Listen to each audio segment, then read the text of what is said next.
All right. What's happening, everyone? Welcome to Evil Dojo.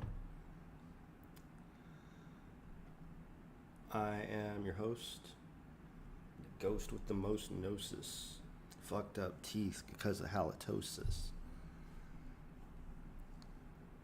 This rap is so old, y'all already know this. Got some stuff cooking last night, this morning. Check it out.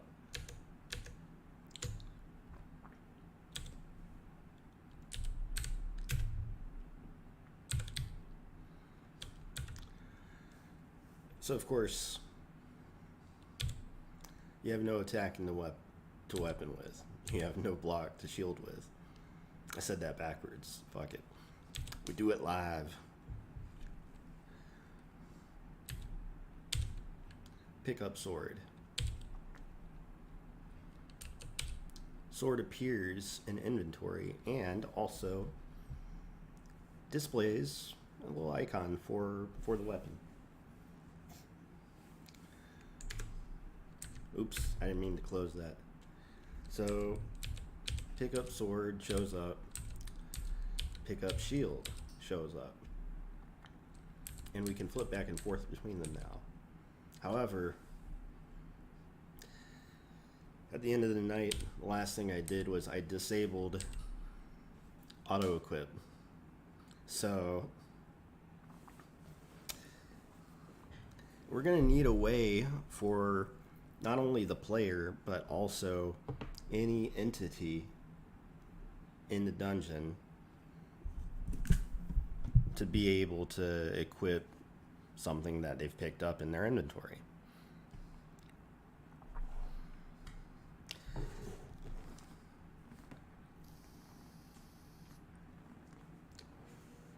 I decided that if using an item is going to cost a turn and being able to change direction does not cost a turn, that equipping an item should also cost a turn, no matter where you're equipping the item from. Even if you're picking it up off the floor and immediately attaching it to your equipped weapon or your equipped shield, it should just happen like right away. But it should consume one turn when you do it. And to begin with, we should be able to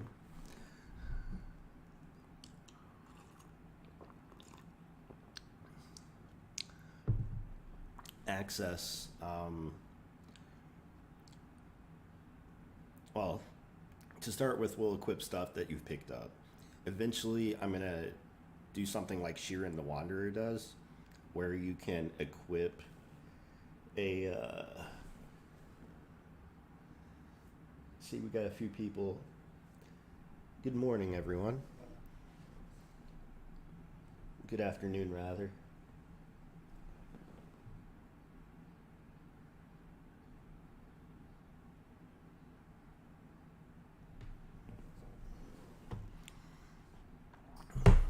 And eventually, like Sheeran the Wanderer, we're going to be able to equip stuff that's on the ground so that you effectively pick up and equip it in a single action, which I consider distinctly different from auto equip. Sheeran has also auto pickup, which I think should not be a free action. Like, you should be able to walk on top of items and choose not to pick them up.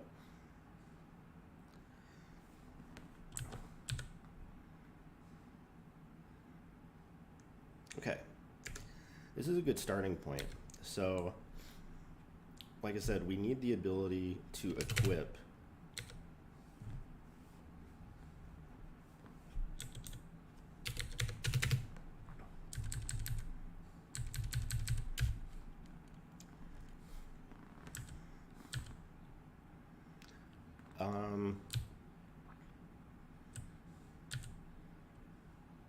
so let's think about how to do this.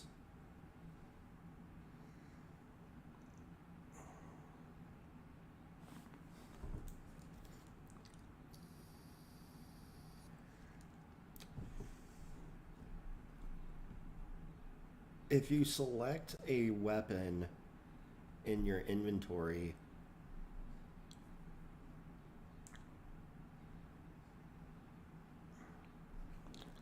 like if you're on the inventory menu,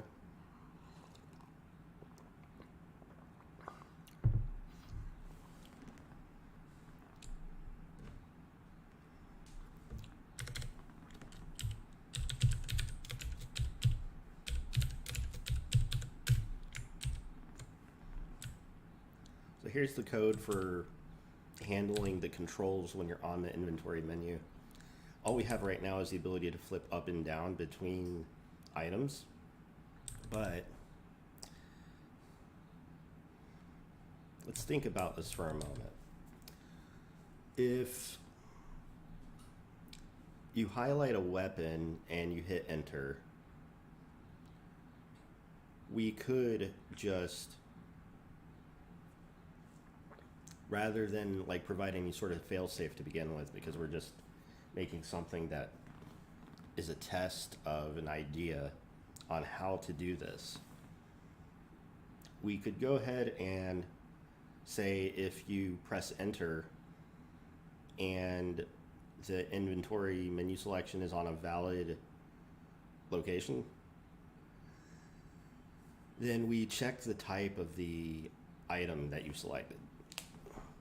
And if it's a weapon, we could just immediately attach that weapon to your equipped weapon. And if it's a shield, do the same thing for shield. And so that way it's kind of like a context-based equip. And if you select some other item in the inventory, later on we'll handle actually using items. I think this is a good start. So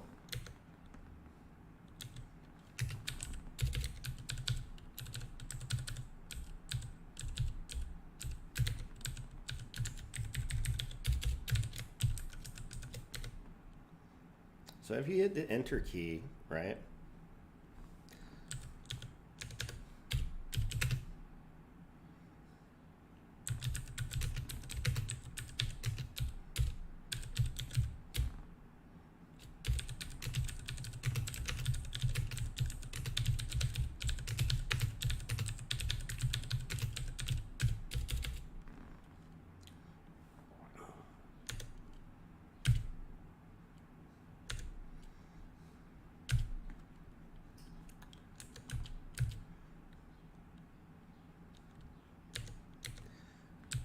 Oh, it did pretty good here.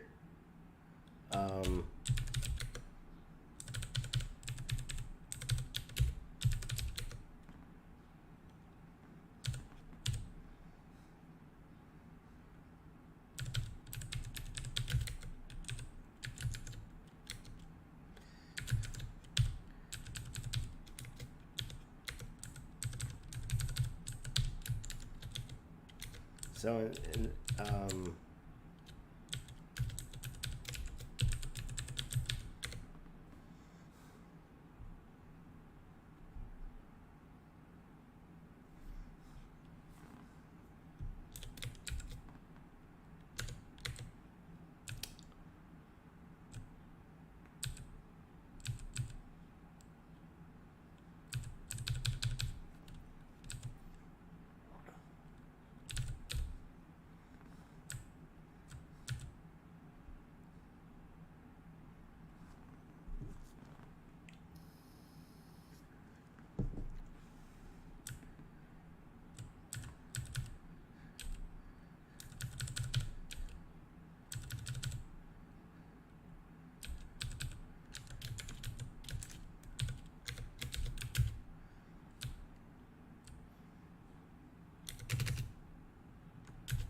start with a fresh build.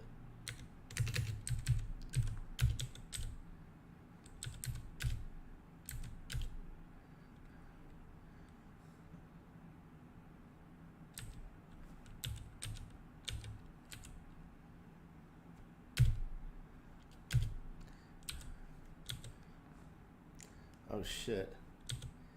Okay.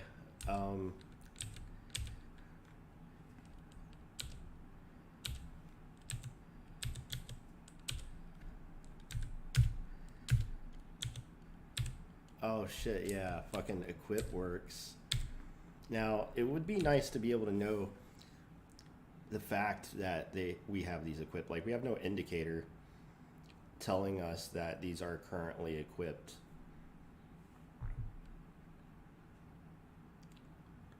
Because, like, eventually we're going to want to be able to switch items, right? So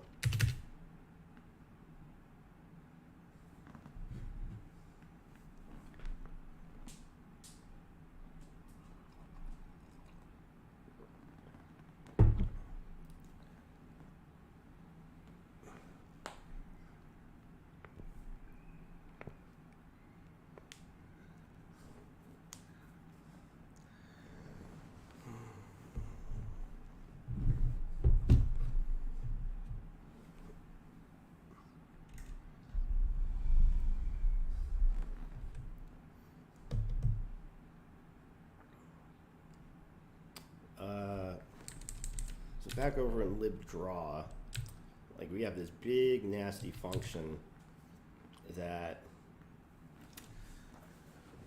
we did last night. I used GPT-4.1 for the first time, and it cranked some shit out. But I am very upset by the syntax highlighting getting broken so bad.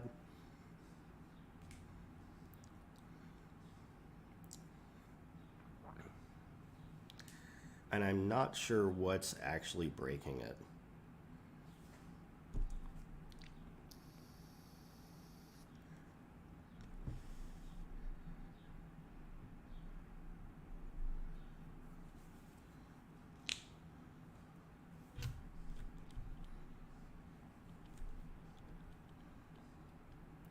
But I'm trying to ignore that.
Okay, so trying to ignore that. I might come back and try to fix that soon.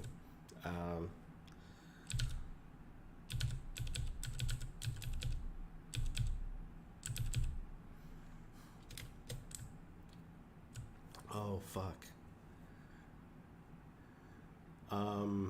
So I was originally thinking that we could use color to indicate which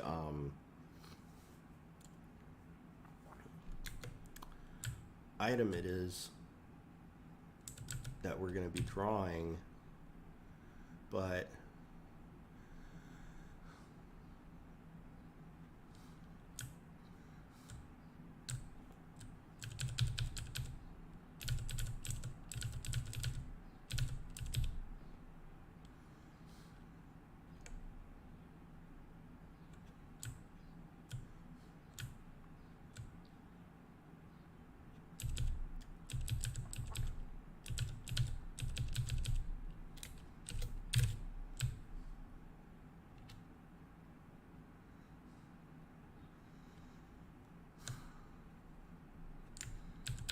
when we go to construct the string,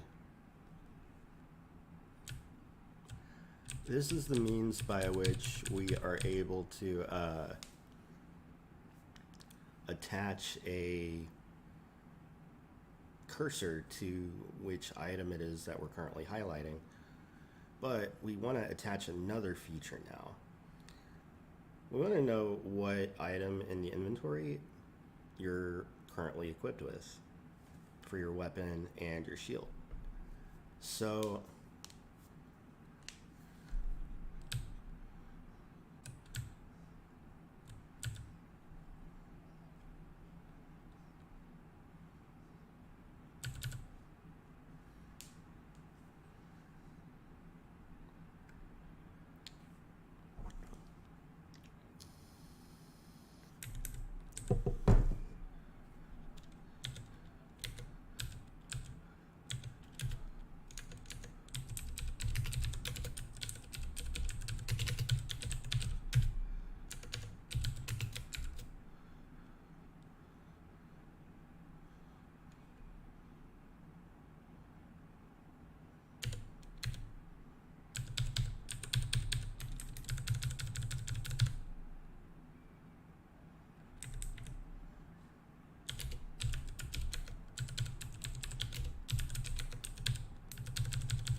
this should do it. This is very straightforward.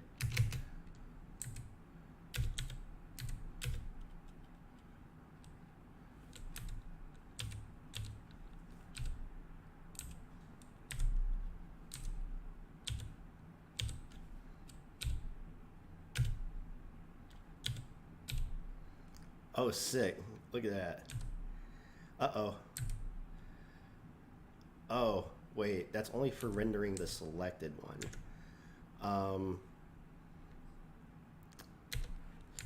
I want the display to actually show like both at the same time, right?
Hell yeah.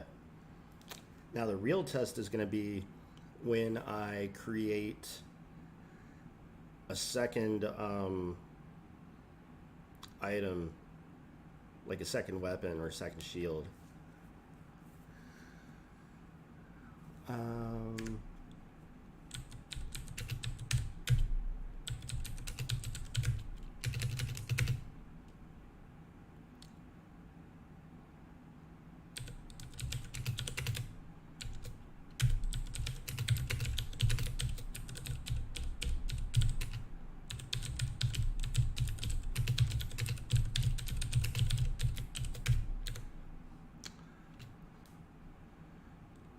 Equipping the sword and the shield via the inventory menu.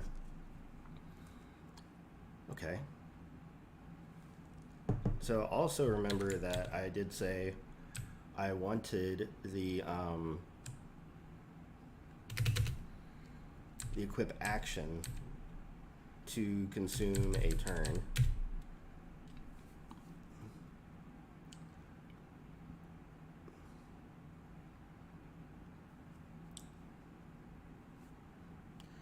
So, keeping that in mind, what are some of the things that have to happen after the player takes an action in order to advance the game state to the next turn?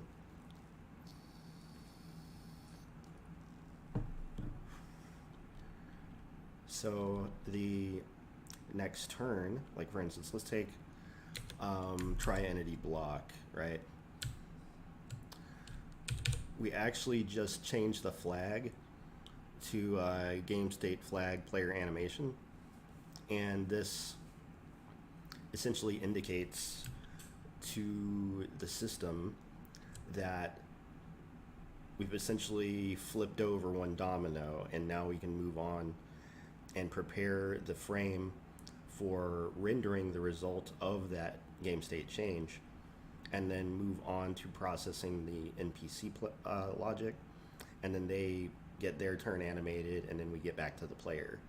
So if the player goes to the inventory menu and equips a shield or equips a sword or some other weapon,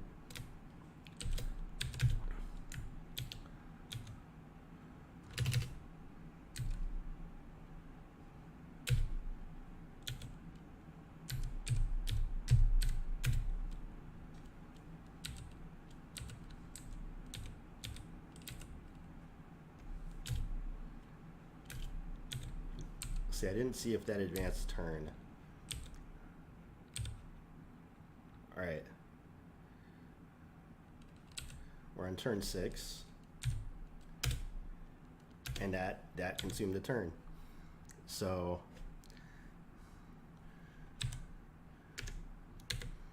and it did so let's go and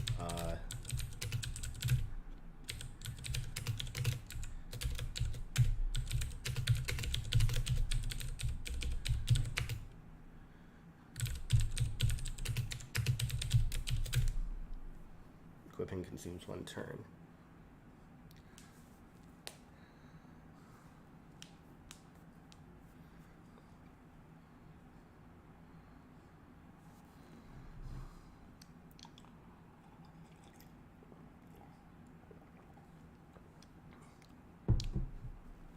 It would be nice to be able to toggle equipped and unequipped, right?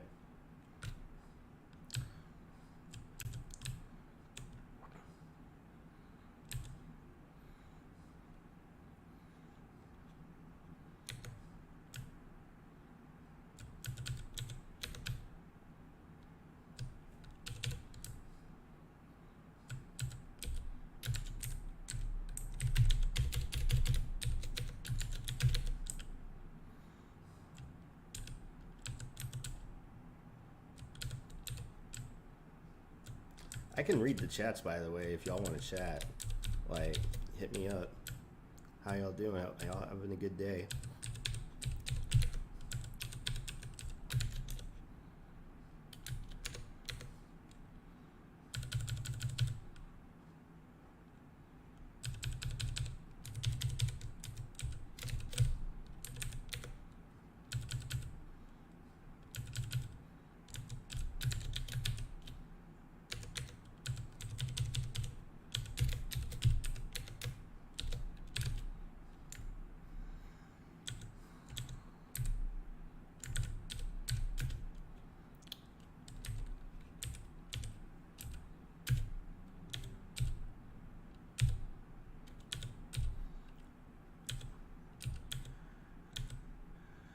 Oh, fucking awesome.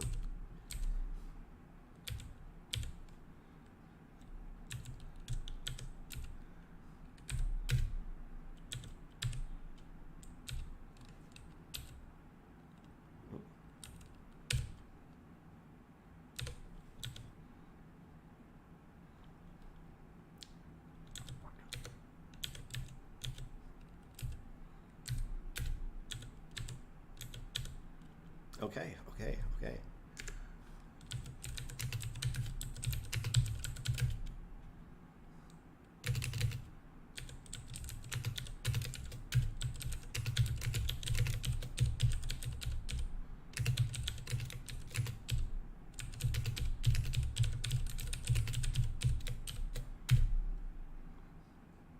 This is a good start.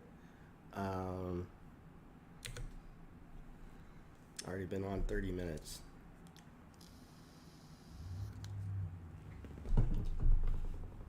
Might have to take a break in a little bit, but you know, not a big deal.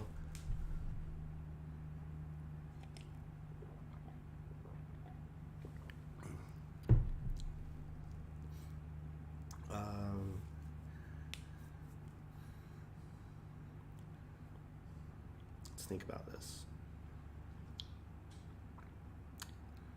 Okay. I'm going to disable blocking as an action for right now.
Okay, so you can no longer press block to initiate a block action, because the goal there is that we really want individual attacks to be processed, just like in D&D. Currently, everything's just like instant hit, but ideally what actually happens is a die gets rolled, and the result of that die roll gets interpreted based on your armor class, and you have a chance to block. And if the block triggers, then that's what we would want to occur. So I'm going to have to go back at some point and really flesh out the combat on that level again. But whenever the entity does block,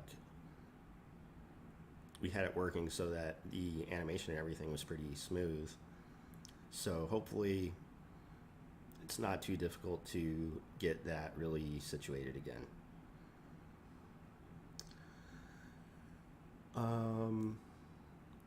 Not to mention, that would be a good opportunity for me to get other entities with the ability to not only pick up and equip items, but also get their own block action working properly, so that we can get some real good back and forth attack combat where the result of the combat's not always so predetermined. But I kind of want to fuck around with shaders a bit.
So it's a real simple effect, right?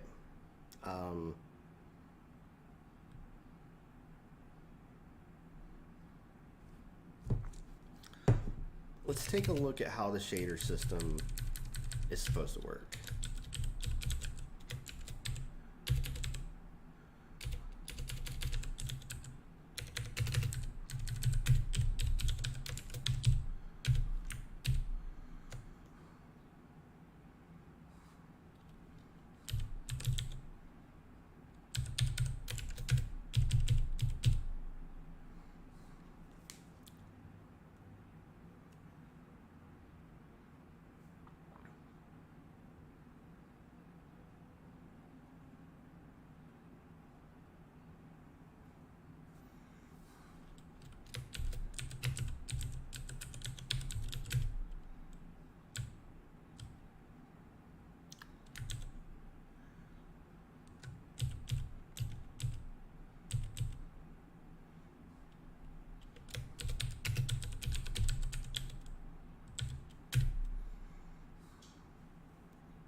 So we've got this little shader file. It's supposed to create like a little glowing pulse effect.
Now, I don't think the grayscale shader was supposed to take a time value.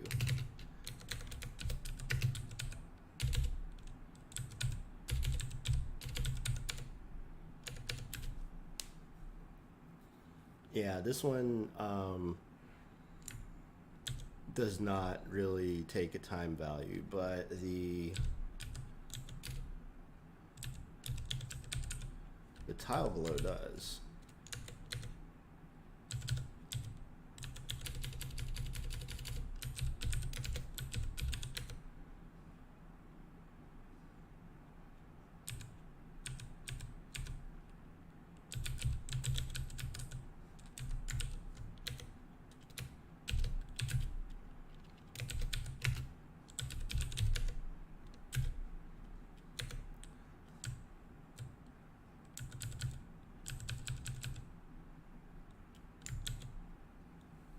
Yo, original gamer, how's it going, man?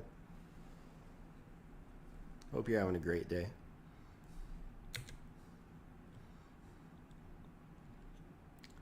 Let's see what this much does.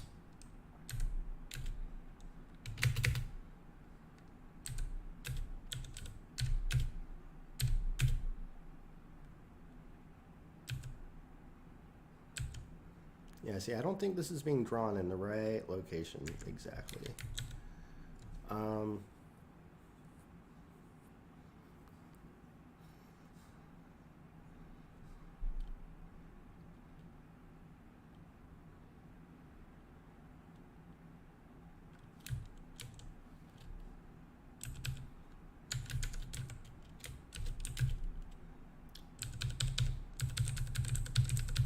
Or maybe we yeah,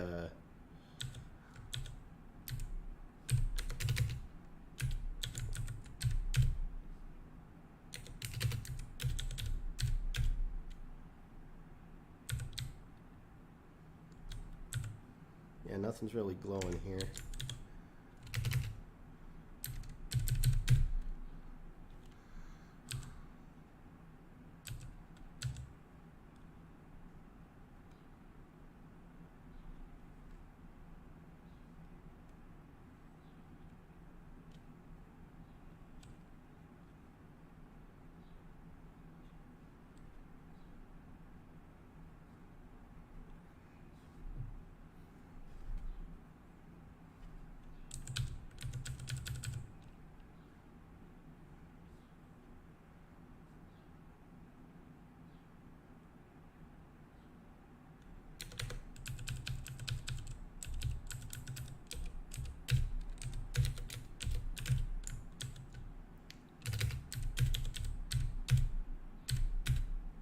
There we go.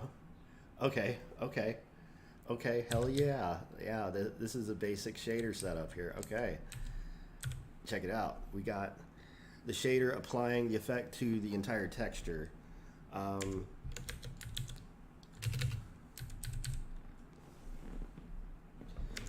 These fucking Twitch spammers.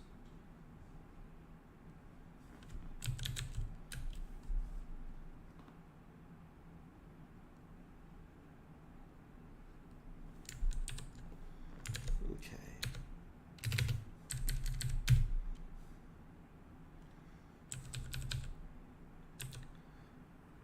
So tile glow is probably not like the most appropriate name for this.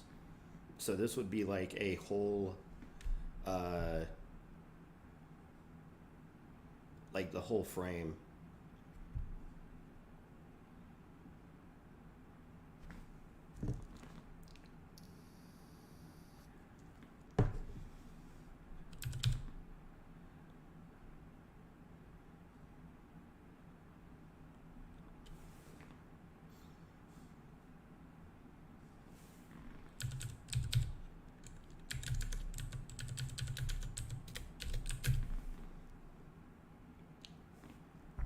Now let's really think about this.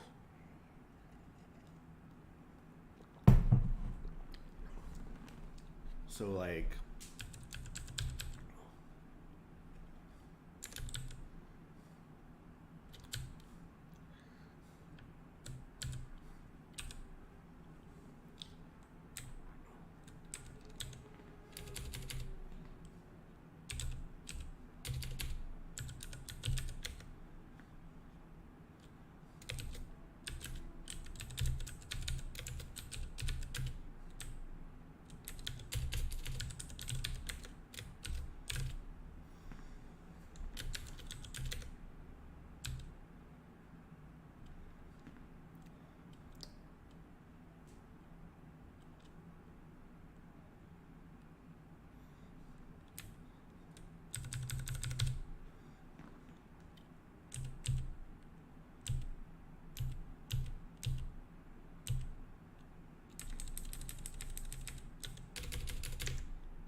I'm probably gonna end up having to make like a whole ass array of shaders.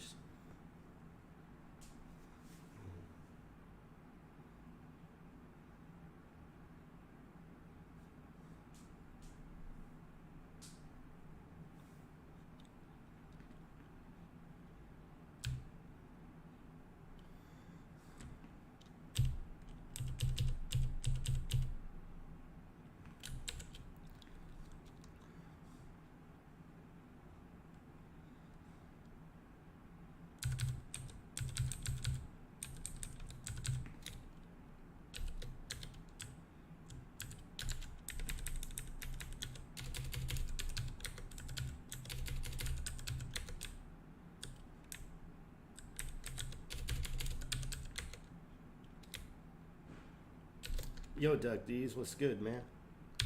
I saw your note about checking chat, so now I do have the have the chat on that big monitor over there. Now I can just look over and see if anyone's chatting, because I like to have the OBS on my left monitor here. I got my code here on the center right monitor, and then on the far right TV, I got the chat now.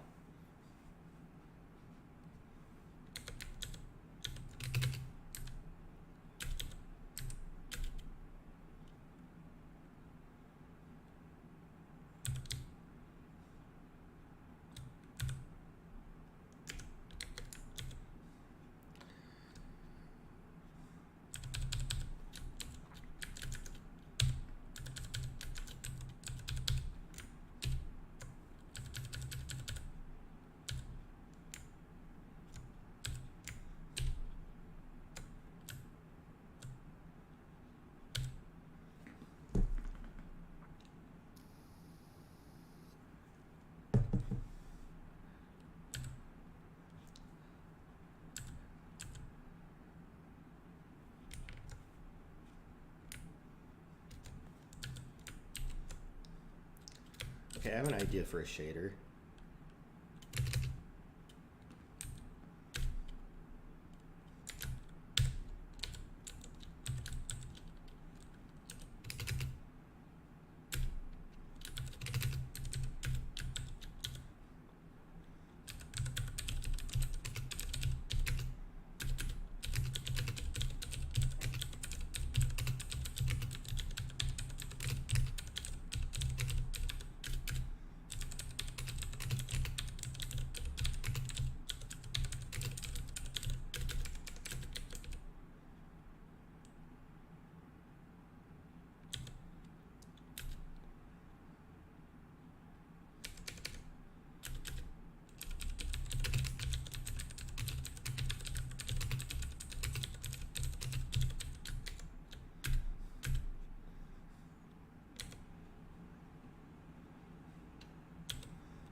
Nice.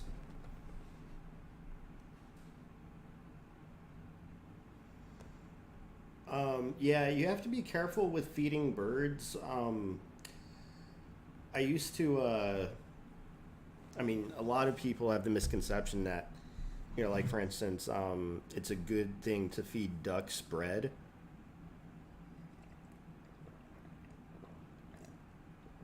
But as it turns out, just like with humans to a lesser degree, too much bread can be bad for their digestive system.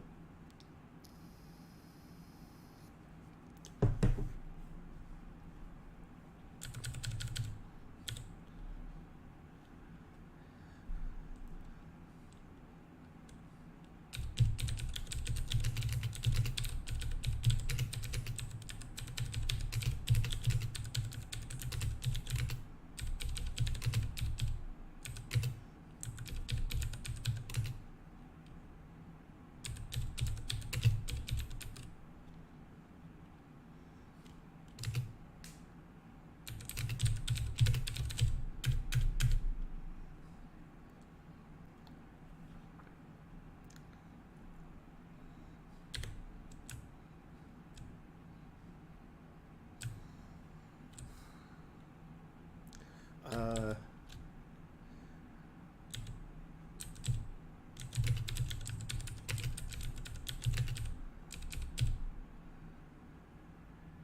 oh.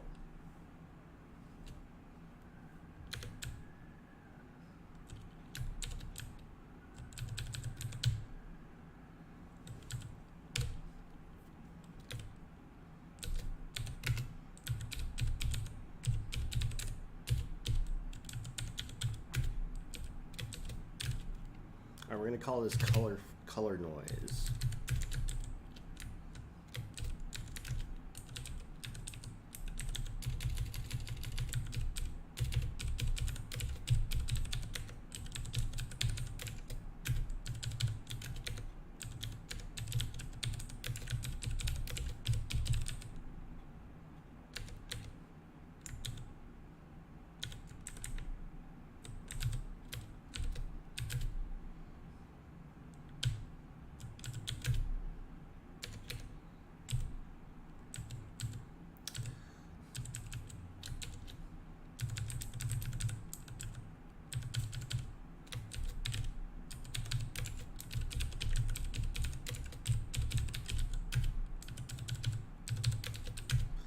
All right, let's try it out.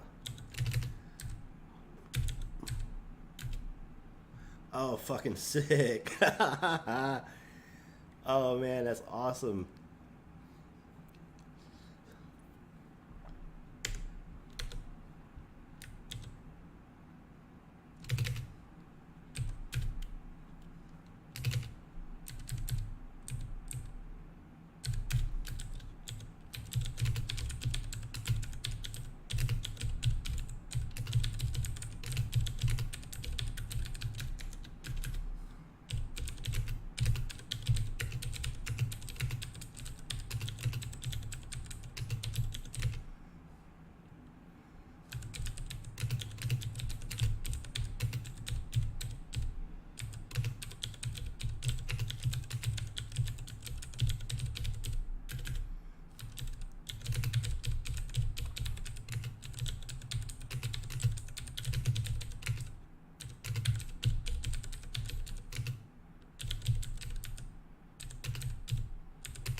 All right, we're gonna call this one psychedelic 0.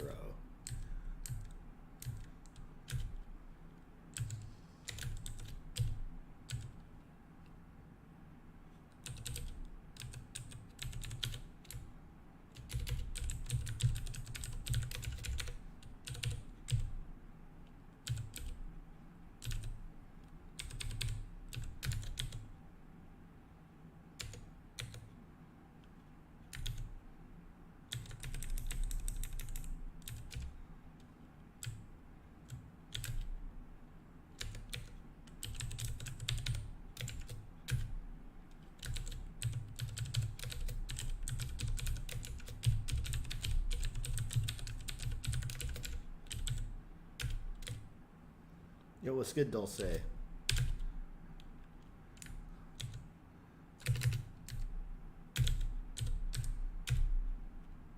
Oh shit.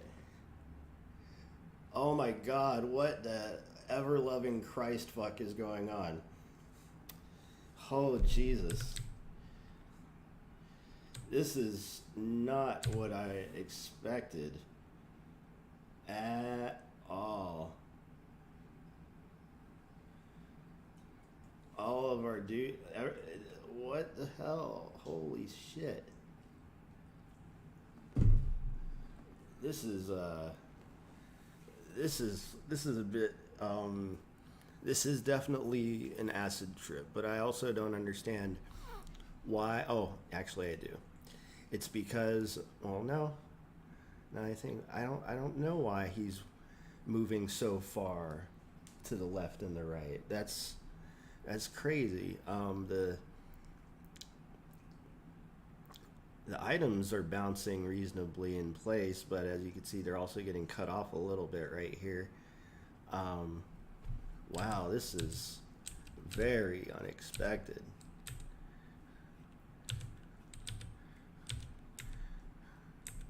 Oh, I get it. It's because of the selector. The selector is getting mangled there.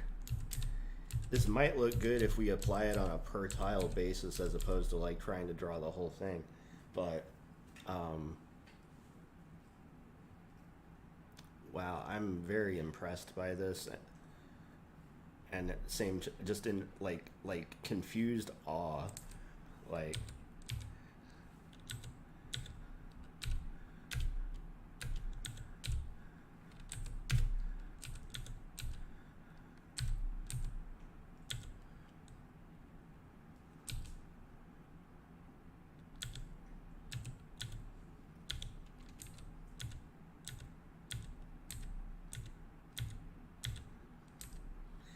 You know what this reminds me of is like all the like if you ever played Dance Dance Revolution, and they have all these different modifiers on the arrows so that you can make them wavy or appear like half invisible um, or reappear halfway through the screen or something like this. That's what this reminds me of. Wow, what a crazy result there. I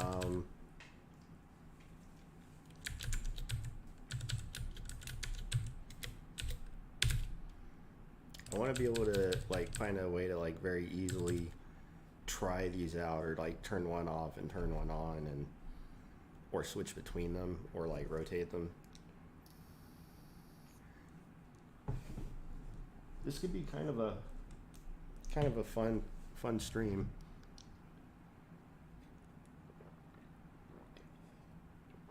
I'm gonna have to get more coffee here soon, and it's probably a good idea for me to take my baby out. So y'all sit back for a minute.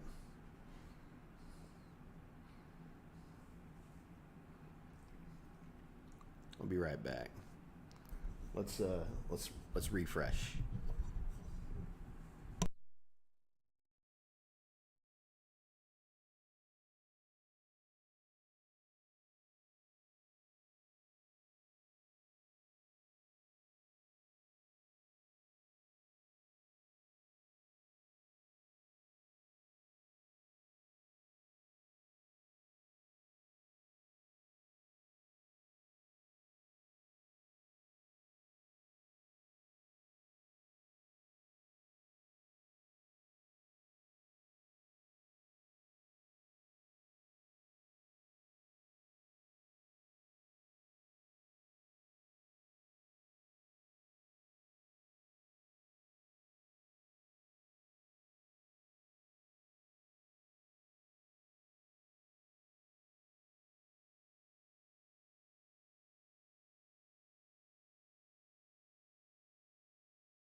All right, I'm back. Got someone here to repair a cabinet drawer in my kitchen.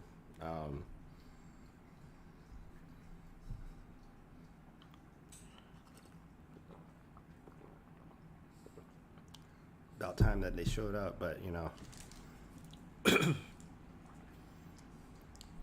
better late than never.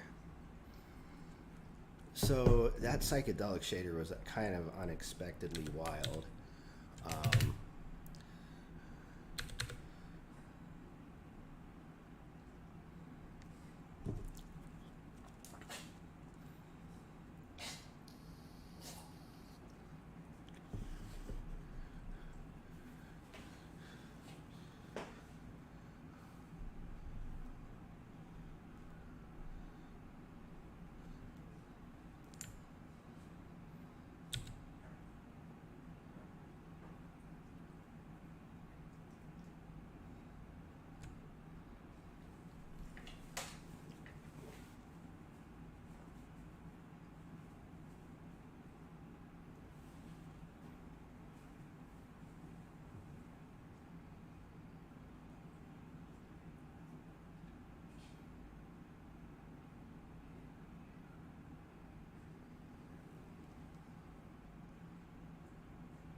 I should be able to move to the couch pretty easily.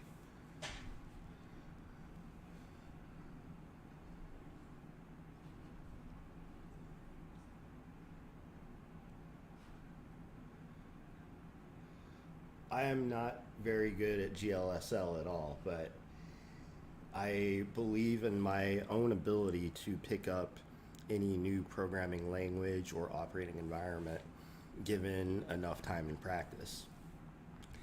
And you can never get good at anything unless you actually do it, even if you suck at it at first. It's really important. I like this quote in Adventure Time. Jake the dog says, the first step to being good at something is, no, sucking at something is the first step to being good at something. Yeah, my dog wants me to sit with her.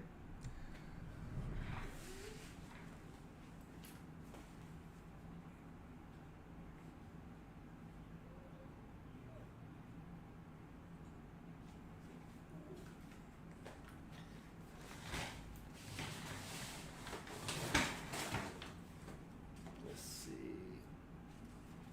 Hey, Grace. Wait.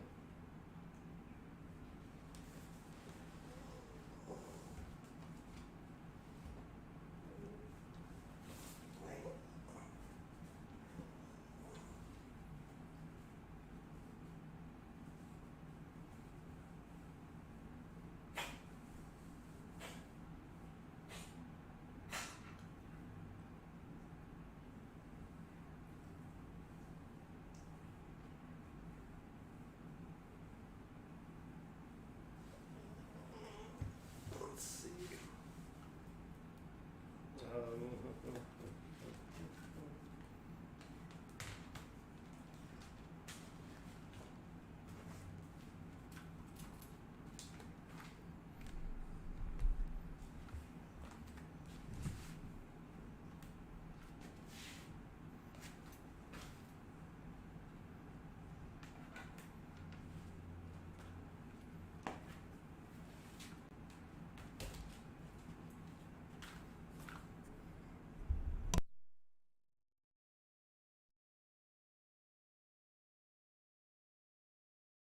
All right.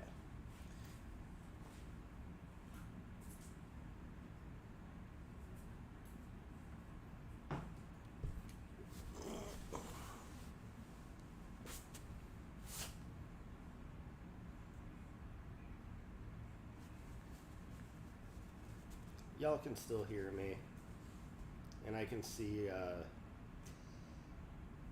the OBS window from here.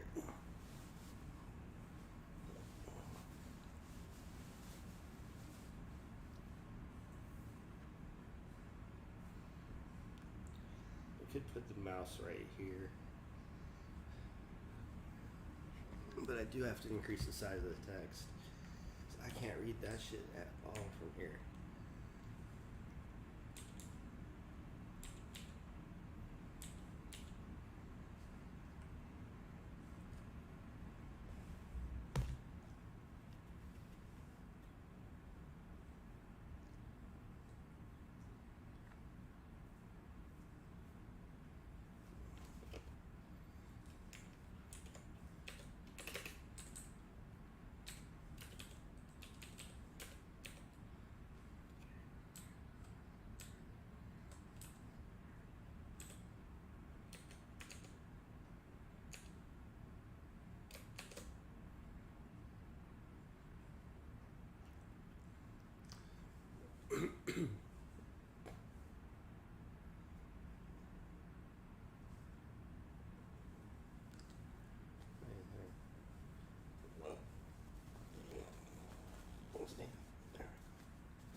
You gotta leave.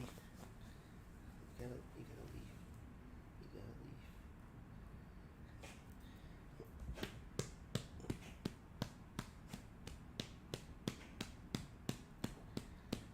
Would y'all be interested in seeing me give my dog a haircut and a bath? I've been needing to for a while, and I've wanted to record the process. Get the transformation, because her hair's getting pretty long, and whenever we go outside, her hair is getting caught up with leaves and fucking grass and shit, and eventually it leads to dreadlocks that I have to cut out, and I want to be preventative about that kind of stuff. So not to mention, I know she'll feel better at the end of it, even though she hates getting a bath, and she hates getting a haircut, and she hates her paws being trimmed, and she hates her nails getting clipped. But she needs all these things done, and I like to do it myself because I feel like she's a bit more comfortable with me versus like a groomer and all that kind of stuff.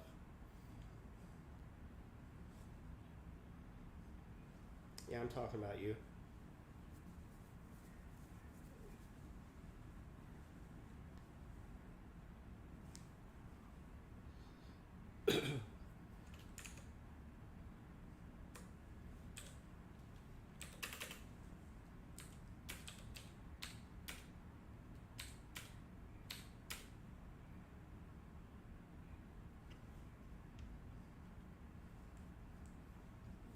In my head, I keep imagining like Final Fantasy music starting to play at this point. Bum bum bum bum bum bum bum bum bum bum bum bum bum bum bum bum bum bum bum bum. You know, some shit like that. Doing it like Trevor Moore's John Williams style.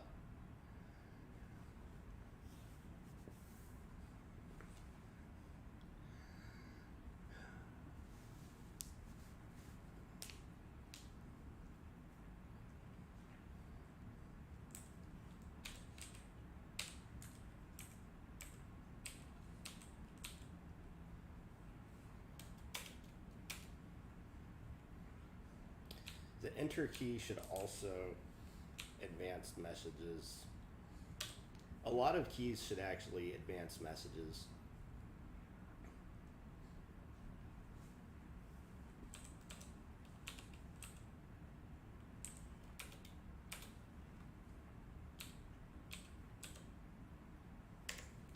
So that's another immediate next target that I can handle, right? Like,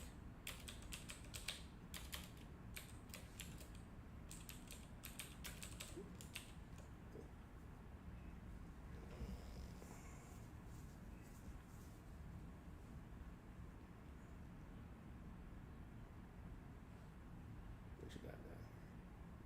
There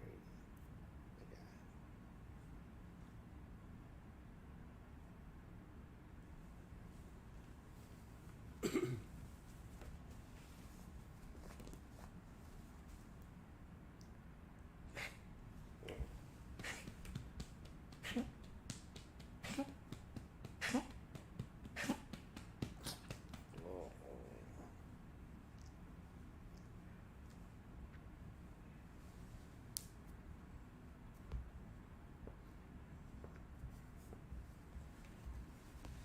so hopefully pretty soon we get that cabinet back, or that drawer.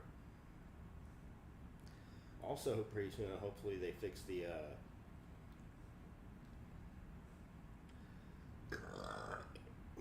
light over there and the outlets so that I can actually use them, because I'm gonna get some multicolored lighting shit going in here, and it's gonna look sick.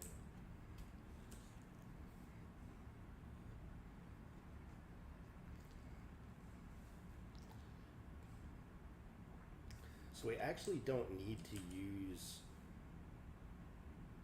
attack and pickup here. We could actually handle this the same way that we're handling stuff in the inventory menu.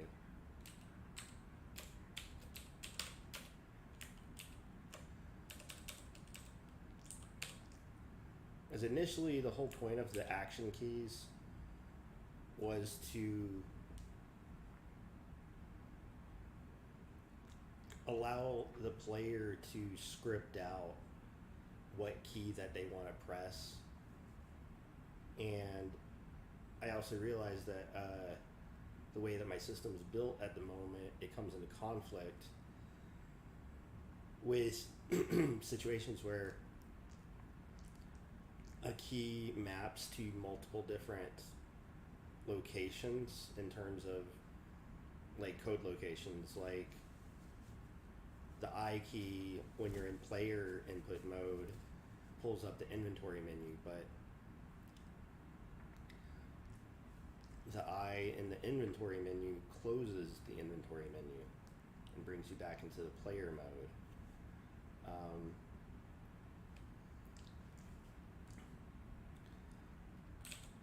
The way that the handling for the menu system or the message system at the moment, we're going to fix that right now. So instead of it just being attack or pickup only,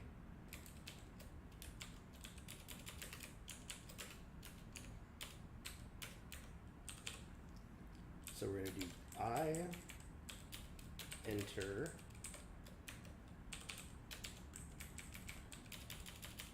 a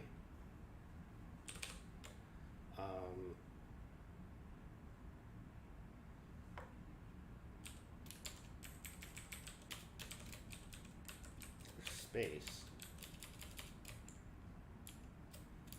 or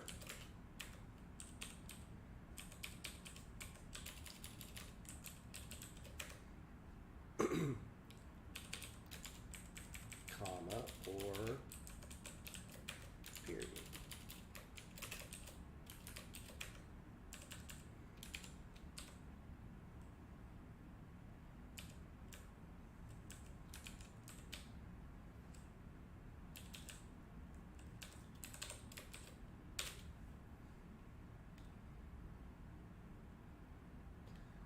So now I should be able to cycle messages using any one of those keys.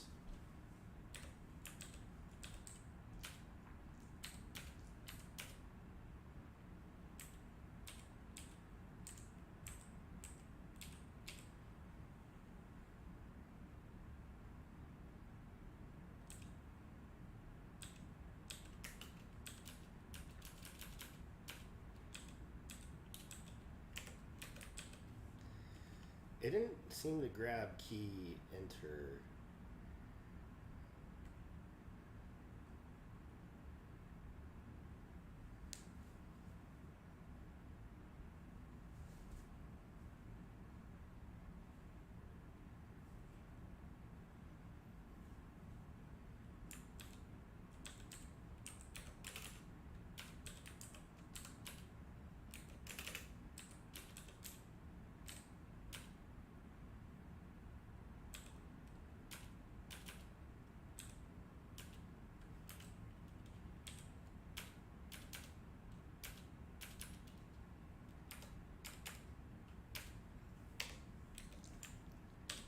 That's interesting.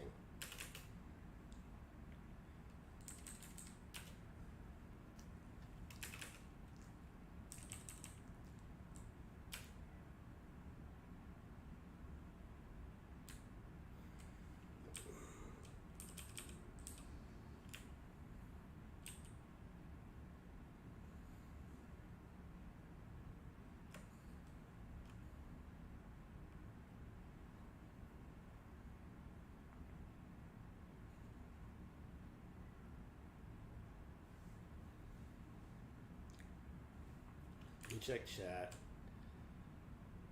Hi guys.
fuck is going on here?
This would be a good time for me to write a unit test, right?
Okay, let's see here.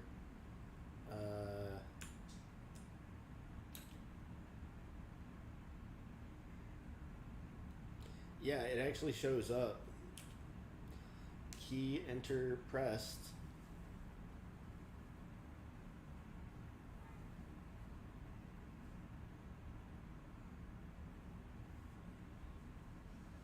LibLogic 1375.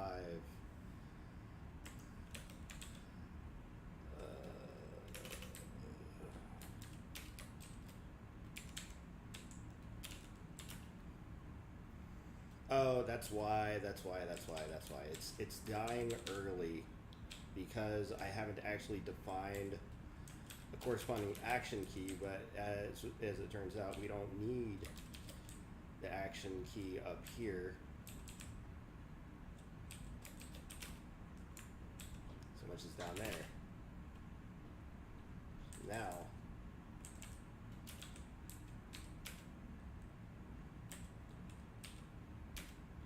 Now it does exactly what I want.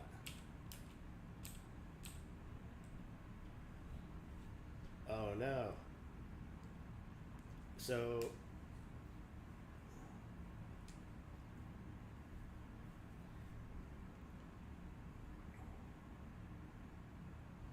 I'm hard coding in the size of the inventory menu here.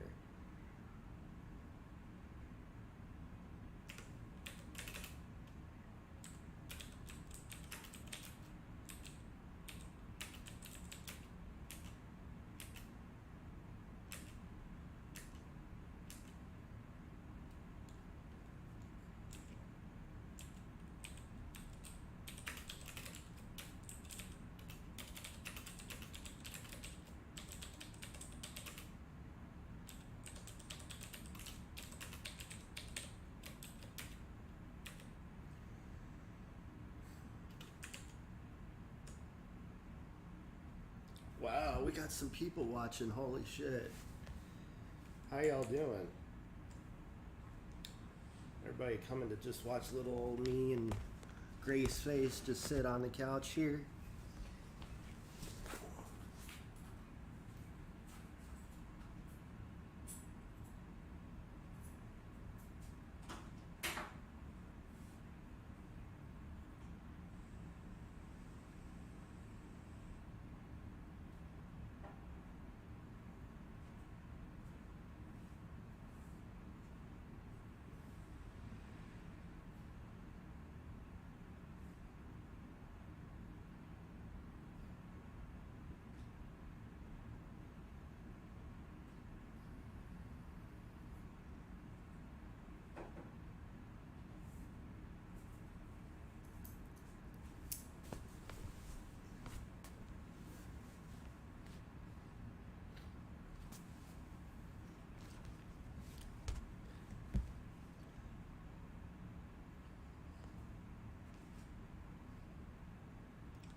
Oh, I should have left the code in that drew the border around the box for the sprite in the top right there.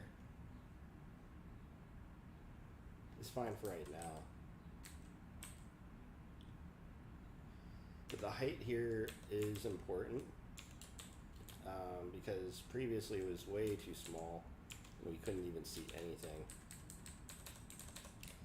But it should scale whenever I change the size of the window. Now it like actually looks better.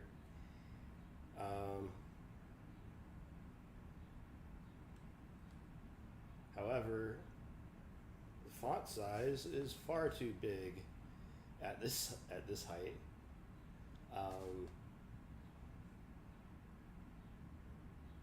It looks pretty good at 1920.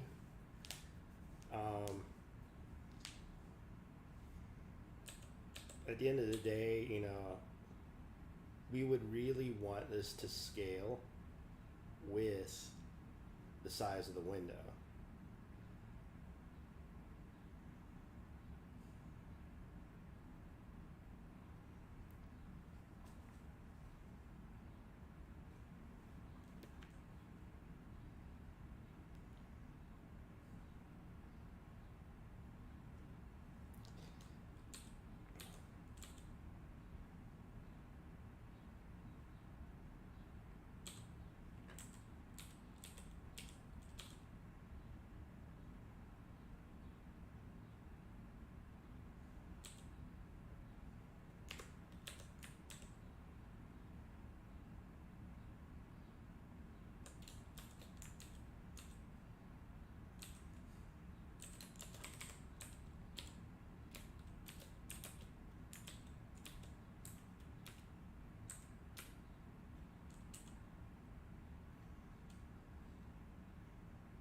Still too big.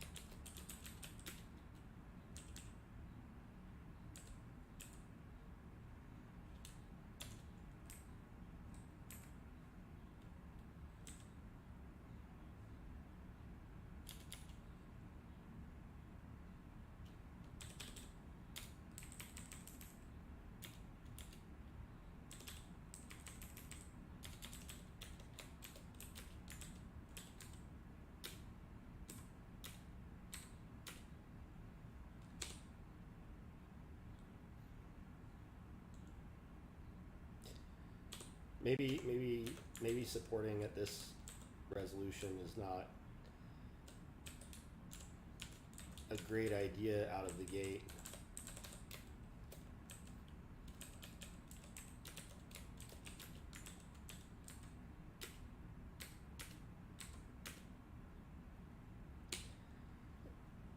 Does not look bad at 1280. Yeah, it really doesn't look bad.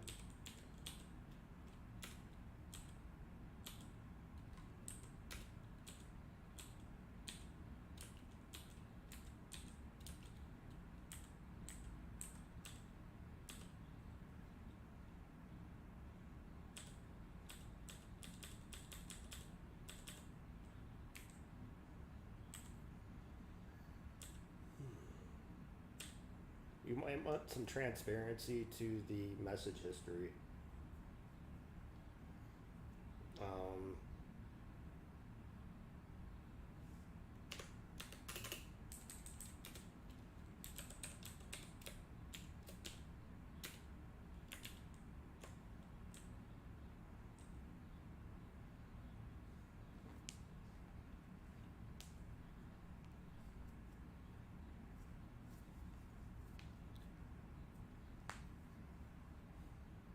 Ideally, a lot of these variables would be like really in-game configurable, like as in the position of the message history in terms of distance away from the edge of the window. Because like here, it's going to be the same no matter if we render the window at 1920 by 1080 or if we're doing it at 1280 or at whatever size, because we're hard coding it at 2020 here. Let's do 1010. but also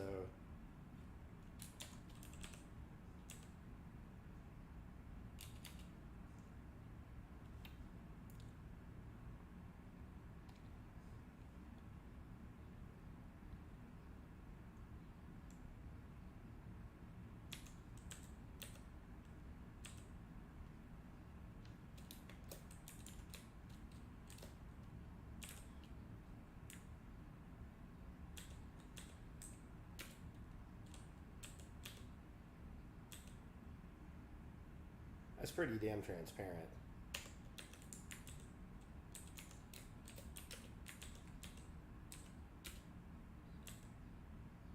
Yeah, that's a little bit less so.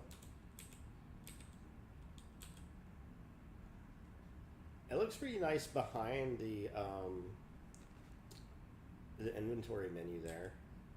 So you can still see the messages and the HUD a little bit.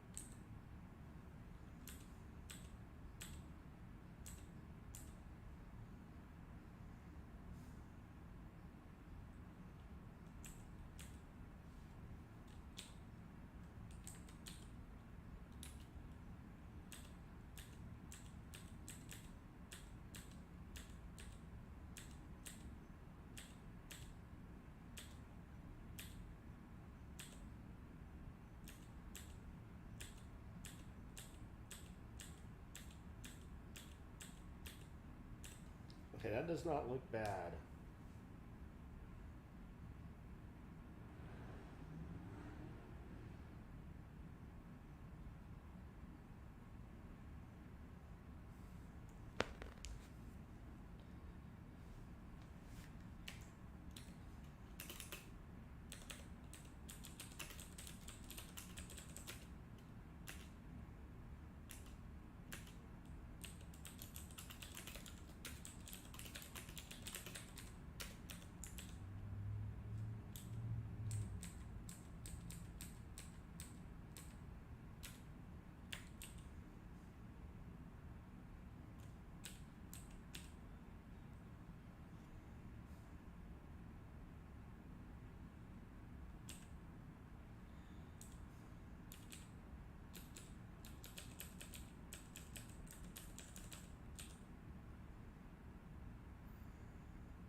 Trying something here.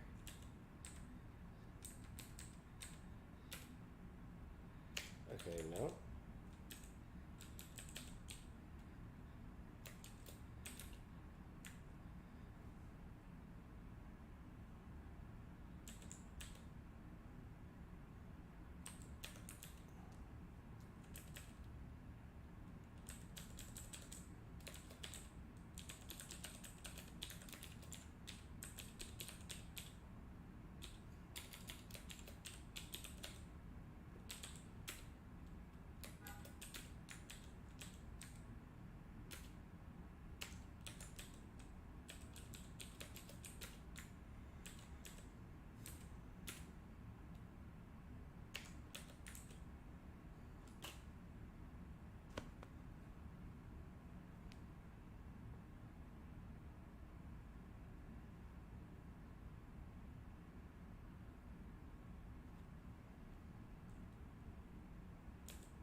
Okay.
white background.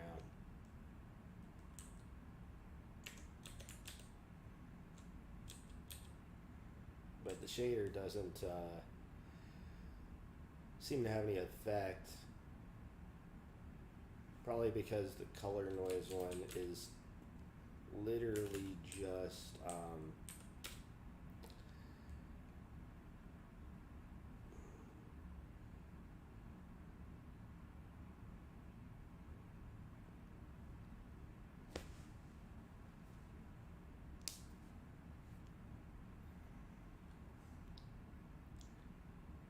like if it's all white,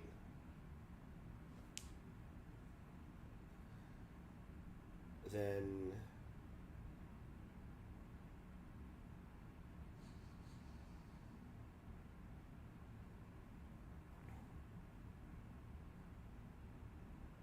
I don't know.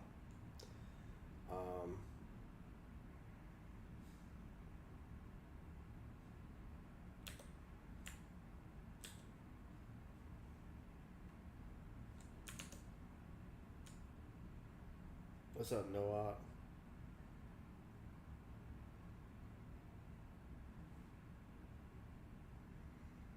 Well, okay, so actually a really big problem that I have with the font, which is a nice font, and it's the default font that's used on Raylib, it does not scale well unless it's in increments of 10. So for instance, font size 10 renders very well. Font size 20 renders very well. And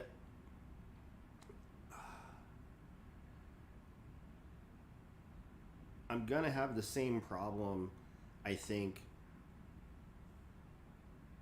unless I decide to like render at 10 and then stretch it and then try to make things really like very, you know, because at the moment the stretching actually does stretch very well for zooming in and out. So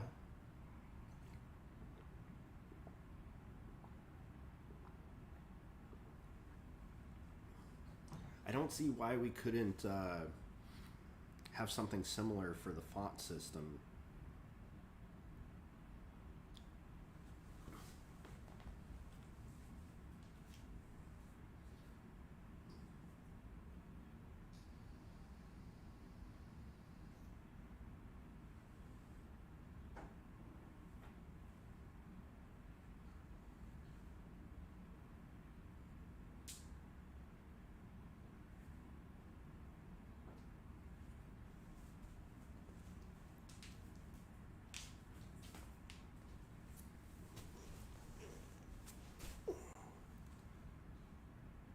Design solution if it sucks.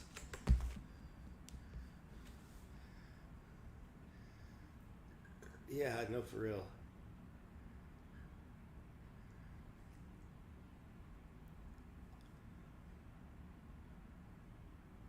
Oh, we got a shit talker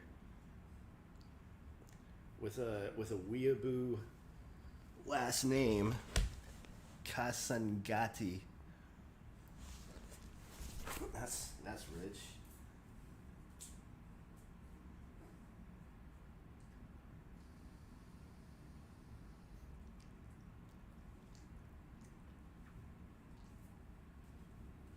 Last I checked, grandmas are some of the coolest people on the planet, and I'm very sorry if you didn't have a good one to keep your ass in line from doing such shit talk.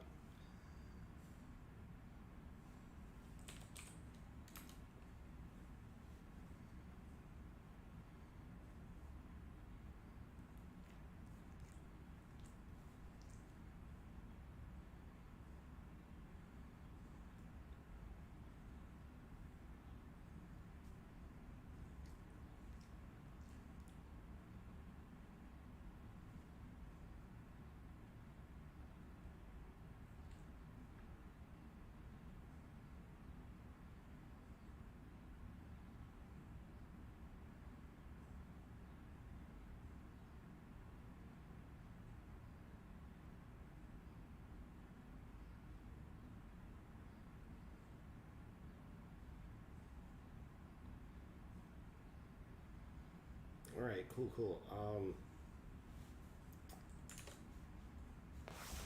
Depending on the UI, variable pitch fonts are so nice.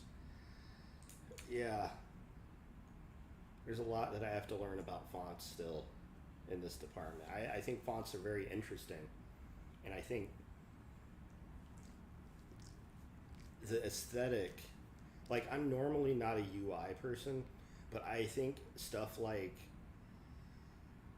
aesthetic placement of text and getting stuff like really clean and responsive and looking nice, I think that's a fun process, or it can be a fun process if time consuming, and also give the appearance that you're not actually getting a whole lot done, but you're actually getting a lot done.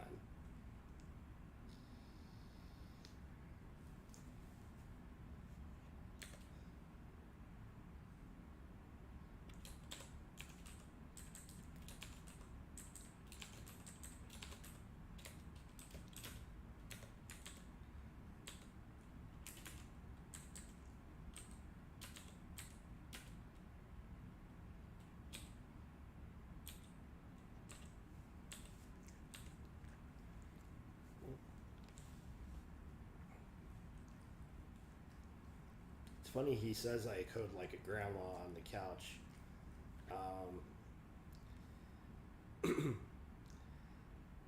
This is my grandma's dog. She's my dog now. But I wouldn't be here doing any of this if not for my grandma getting me my first computer, and also getting my parents a regular Nintendo system, the NES, in late 1988, which is probably before some of y'all were even born. I actually met a neighbor yesterday who wasn't even alive 25 years ago, and he's a cloud engineer, and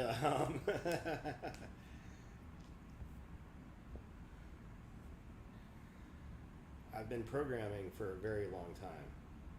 So getting something like this cooking under my belt, in my pocket, in my repertoire of things that I'm working on, is really important to me, because I do love video games, and I really want to make something that not only will I enjoy playing as well as building on, and I do enjoy this, I also want to make something that other people can learn from as well as enjoy playing. I mean, enjoying playing being like the number one priority. Like, the game has to be fun. You have to enjoy the interaction of pressing the keys, watching the response on the screen,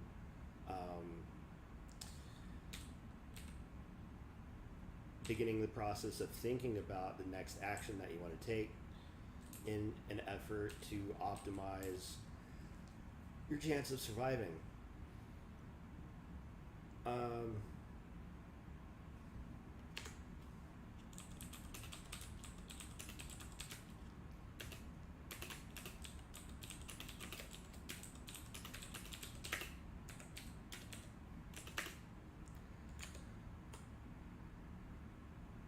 What's the next step? What are we doing next?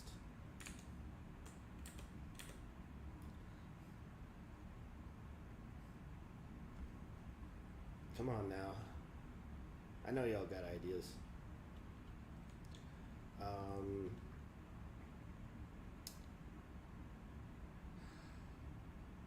yeah.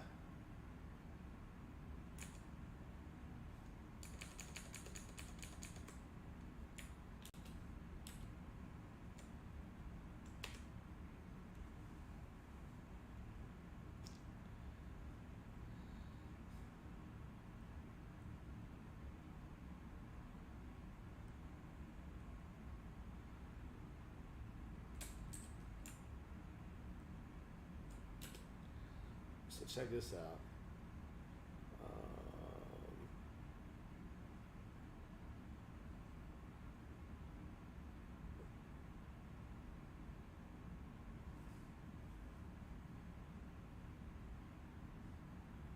Here's a small potion.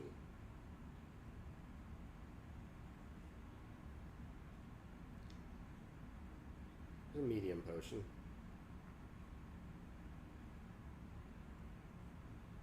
There's a large potion.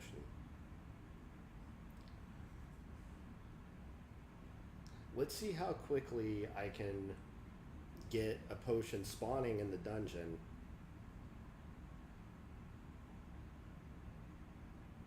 Given the infrastructure that I have at the moment.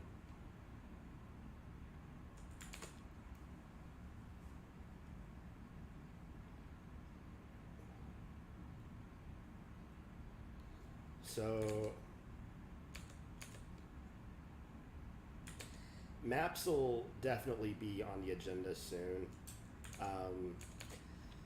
Part of the user interface stuff I have to work on is also, in addition to like an inventory screen, which I've got now, we also could use a stats menu so that you can take a look at your character's current stats beyond just what gets displayed in the HUD.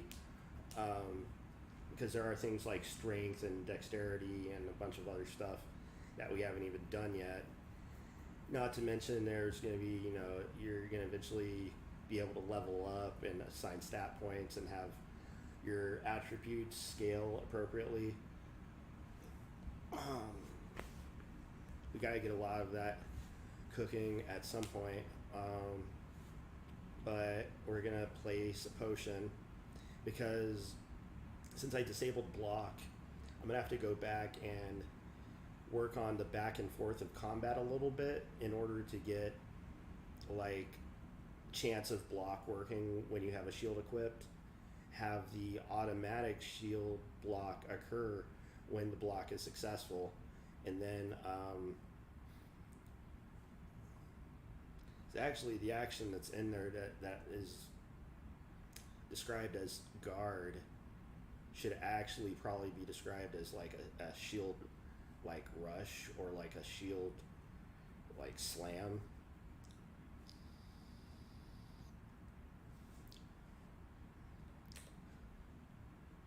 But all right, we're placing potions, right?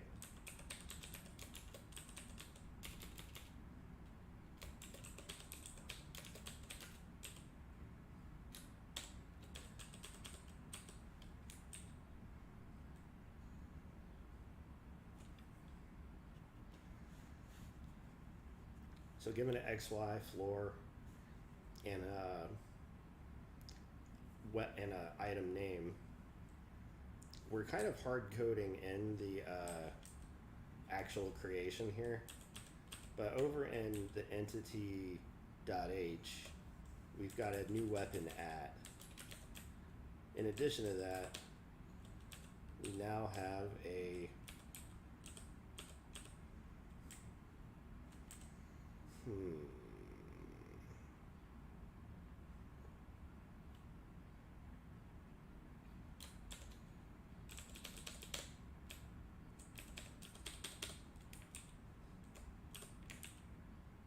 right, so we got a new weapon, but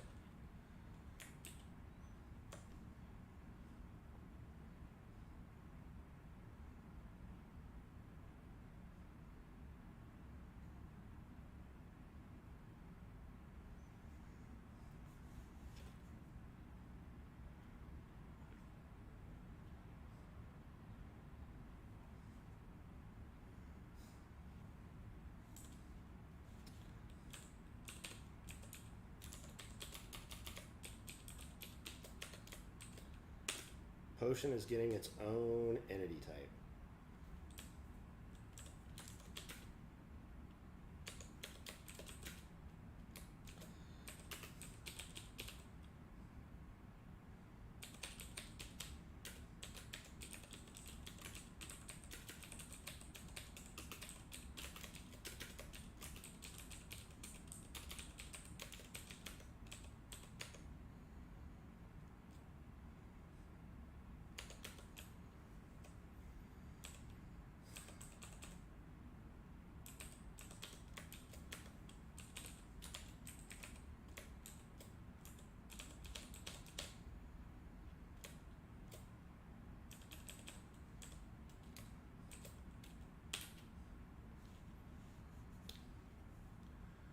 All right, we're going to start with this much, right? Oh, wait.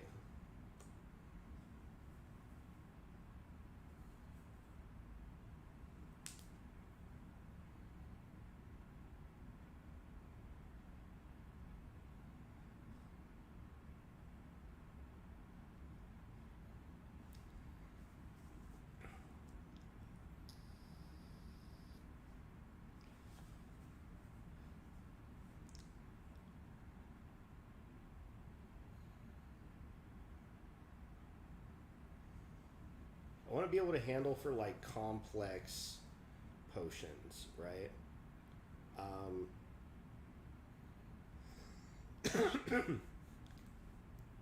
So let's create a little bit of an infrastructure for that now.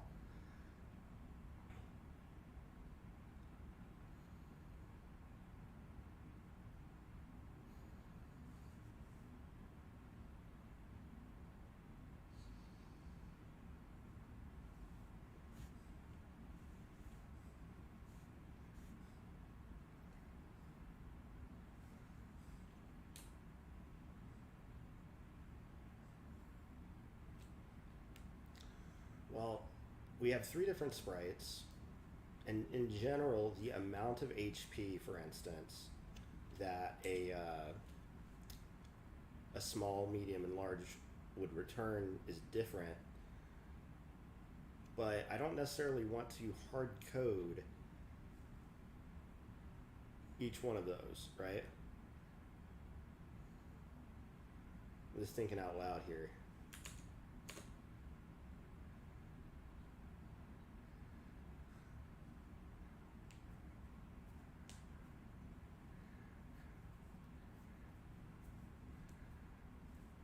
Well, so with maps, I mean, when you say maps, are we talking like the layout of the dungeon floor? Or are we talking about like a visual map system where you can actually look at that? Because the goal with being able to zoom in and out is that we kind of have the entirety of the map on screen. So if you had a very big dungeon and, you know, at some point we're going to have fog of war and lighting and stuff like that, you'll be able to zoom out and see every area that you've already explored.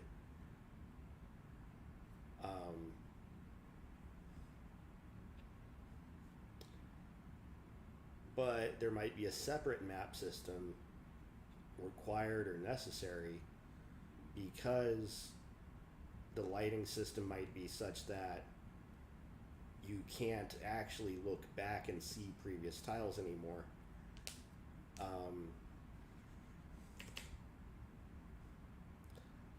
Anyway,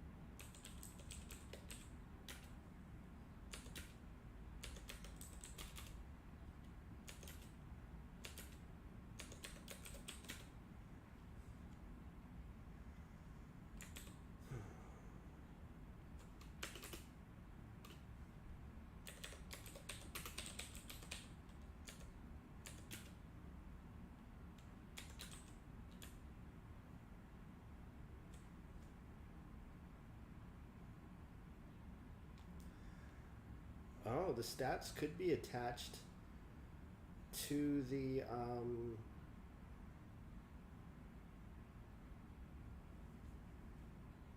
stats object, because if every entity has a stats object, then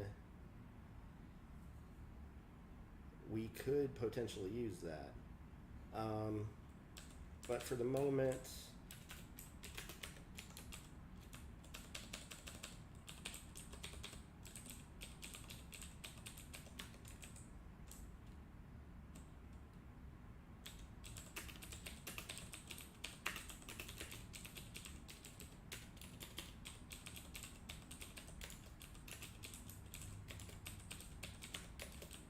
it'll have a potion type.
Fuck, I got a biz.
Hey, babe. Come here. You need this.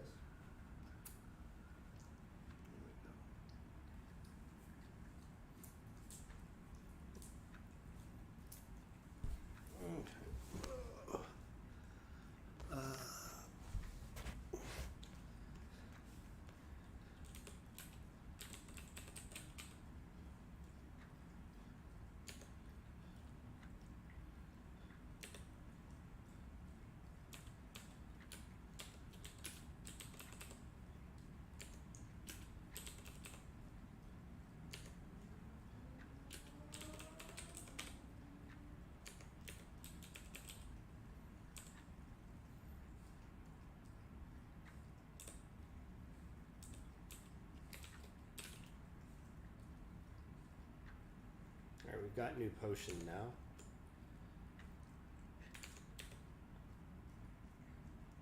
Time for us to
so the texture should definitely get rendered.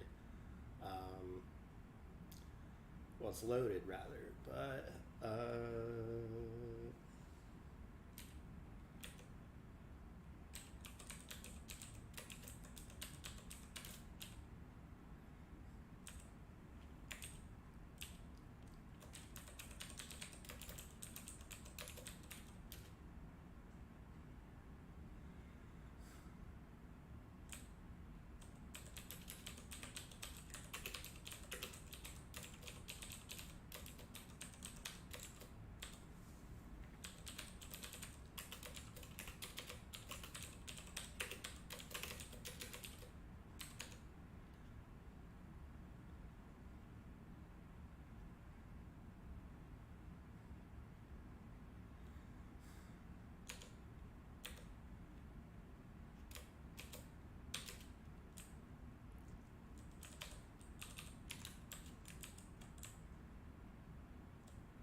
that's the first half. Now the second half in create SG by ID. If it's an NPC, we do all that. If it's a weapon, we do that. If it's a shield, we do that. Else, if E, look at her. She's got her head on my leg.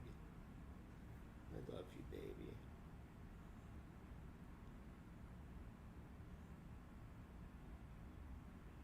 She's so good. All she needs is help going out to pee-pee, poo-poo, and getting lovin', getting wah-wah, and getting food.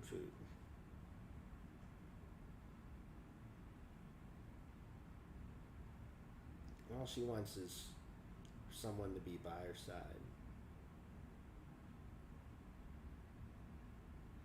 She's been one of my best friends ever since I got my adult career start. It was a little bit late getting cooking, but I remember her being there in late 2010. So she's going to be 15 this year. She's still doing good.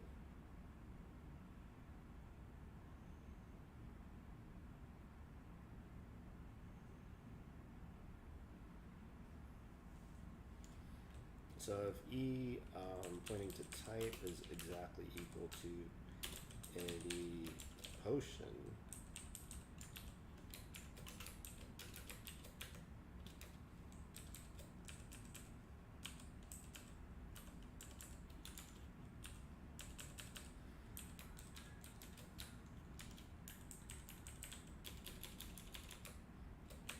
so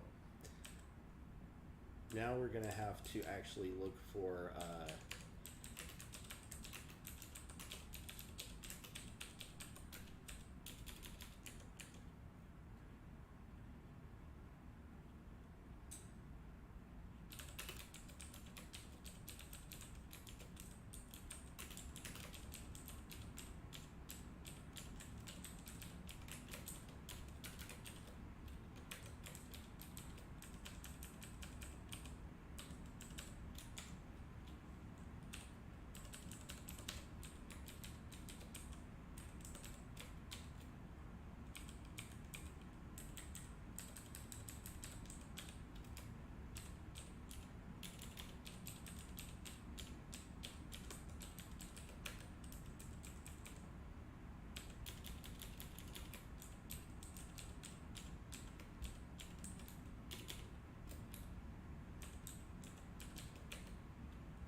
I'm super impressed that she's totally cool with all this loud typing right next to me. Or right next to her.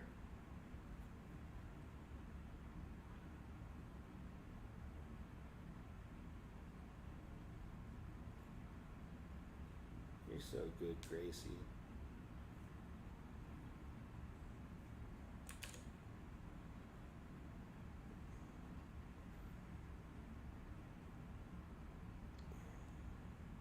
Damn.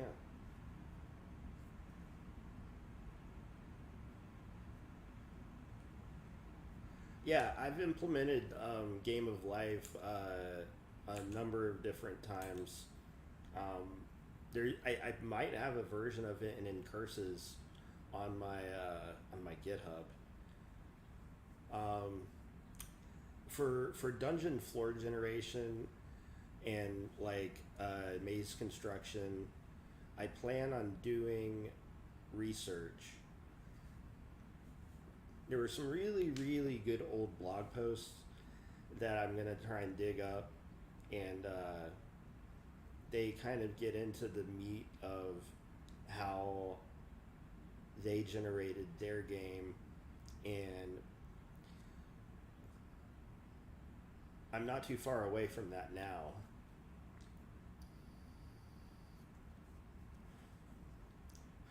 But essentially, you have a very big map, and in this case, I'm working with a grid of up to 512 by 512. And so by starting in the center, I can create really small dungeons as well as relatively big ones too. 512 by 512 ends up being a very big area when you zoom out, and it gives a very, like we're going to be able to create some very big maps, but I also want to be able to create very intricate and explicit and highly polished and detailed decisions on a tile by tile basis. And in addition to this, we're also going to have to eventually optimize a lot of the drawing so that we cache things, and that we make sure that we only render things like the minimum required number of times, rather than like force an update on every draw like we're currently doing. Okay, so this loads the potions, right?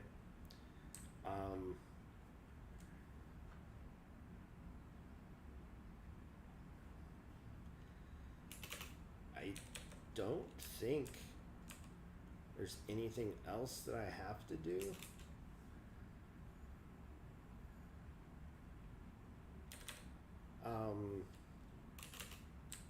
Let's just take a look in the pickup logic. If it's an entity, a shield, if it's something else entirely,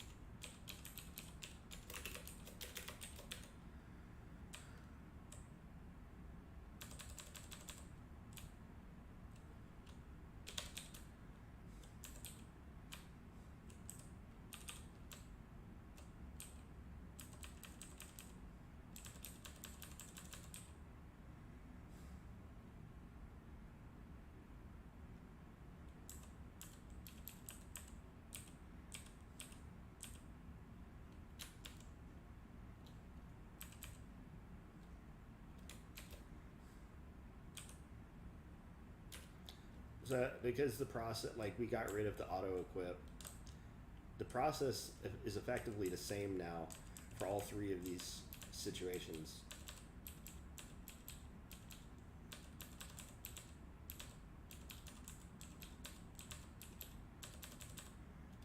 So we can actually work towards a more generic implementation here. So, because like these lines are all the same.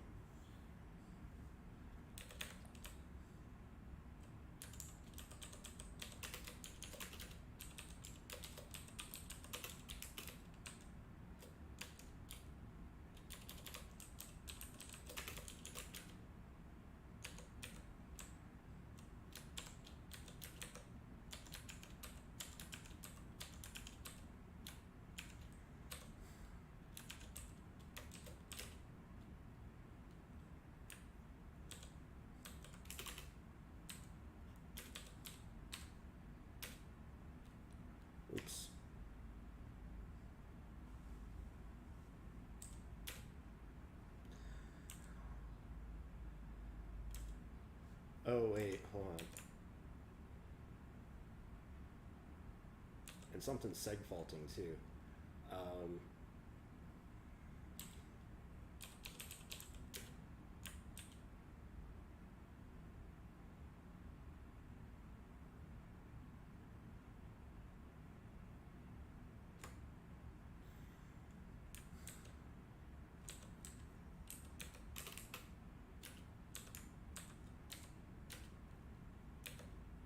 Oh shit, something didn't compile.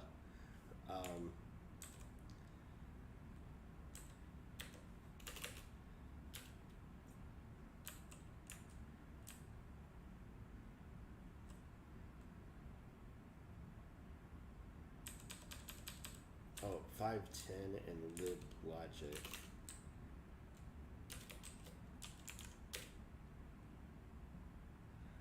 Oh yeah.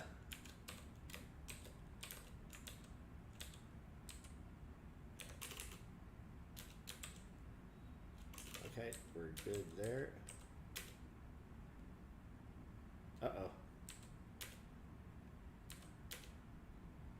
Sprite group is null.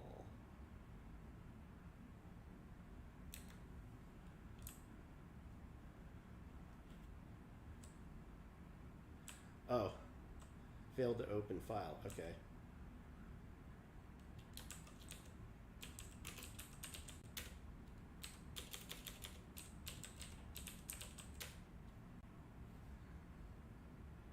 Potion, HP, large.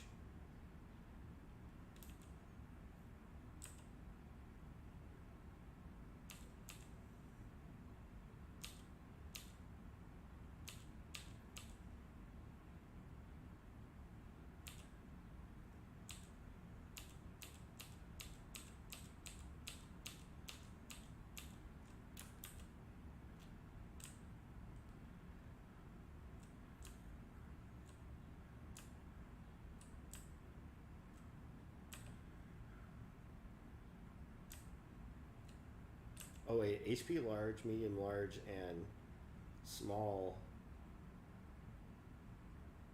all loaded. Oh, because I don't have the MP ones in there. Okay. Oh.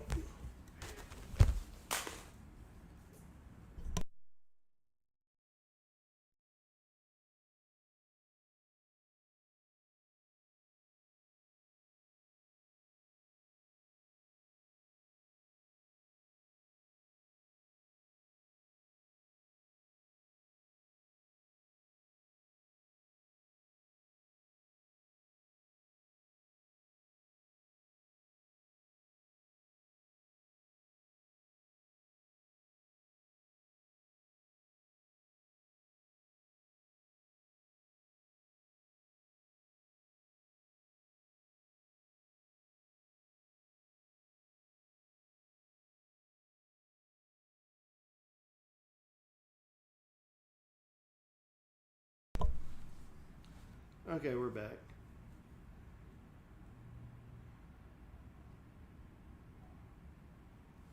Okay. So the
Oh shit, the potion type is none. Okay.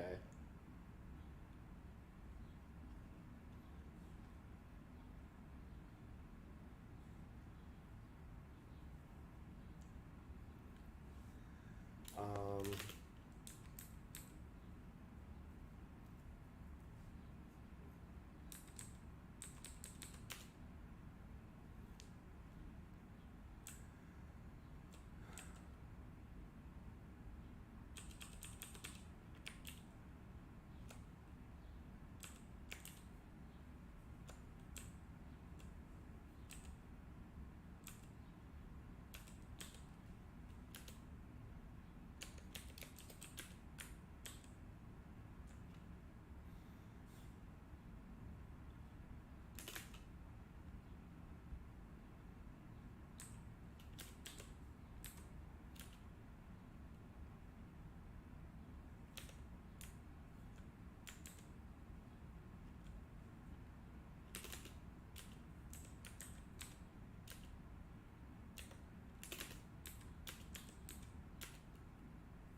aha.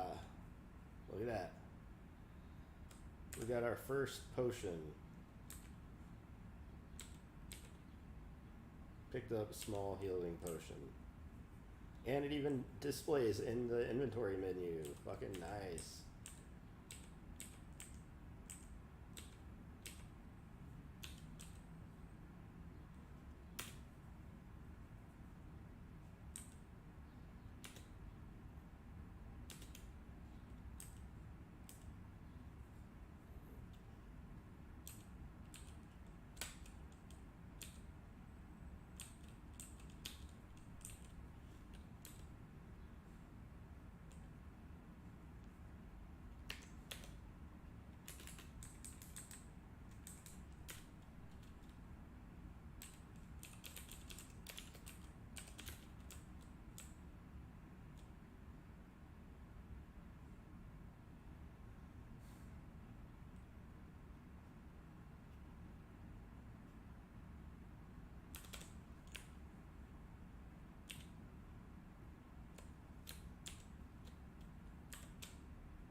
All right.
I can't wait to put flavor text in.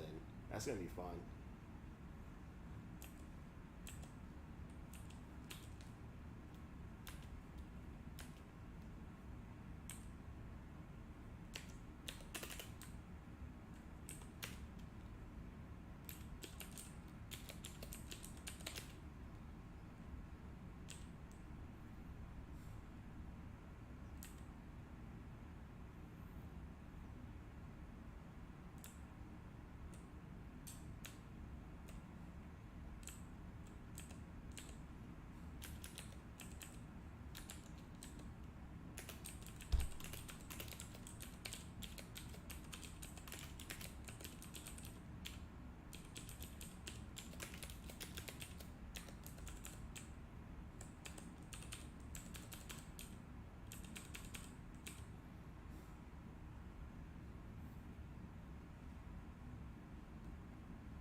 I like how it remembers what your last selection was.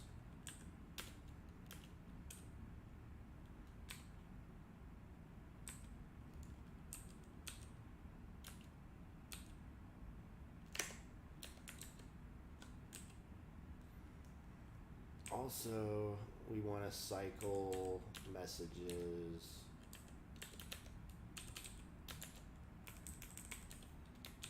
on you.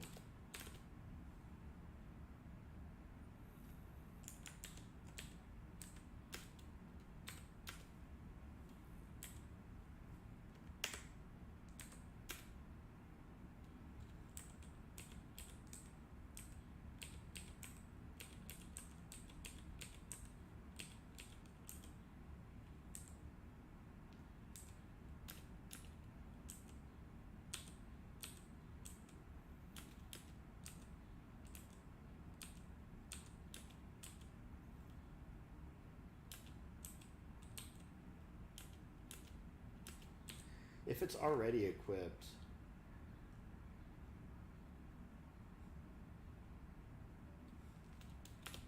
we want to necessarily punish the player for accidentally repeating the same action, right? So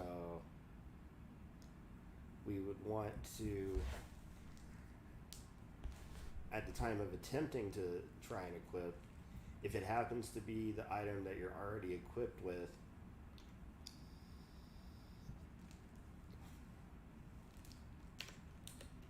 we should inform them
Well, MP is unset. Look at that. It is set to 256. That is not right.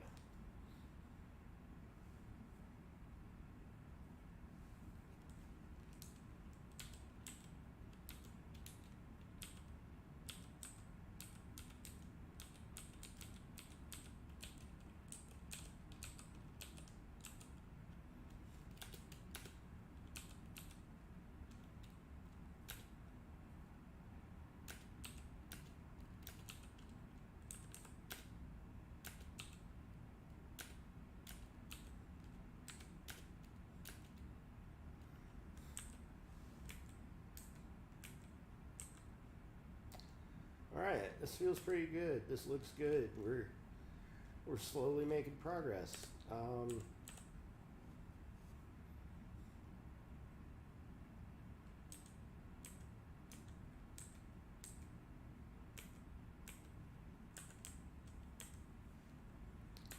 realistically, I would think that we would want the camera offset to be like this, a bit better.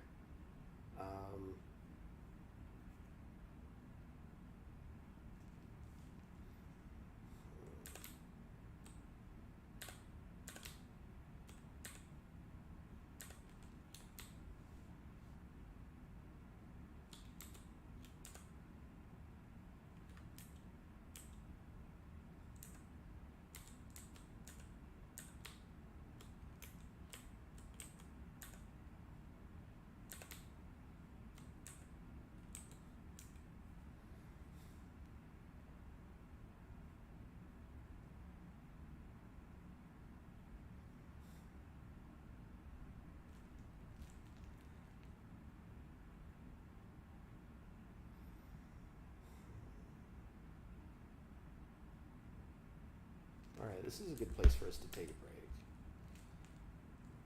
We've gotten a lot done. A man cannot operate on no input.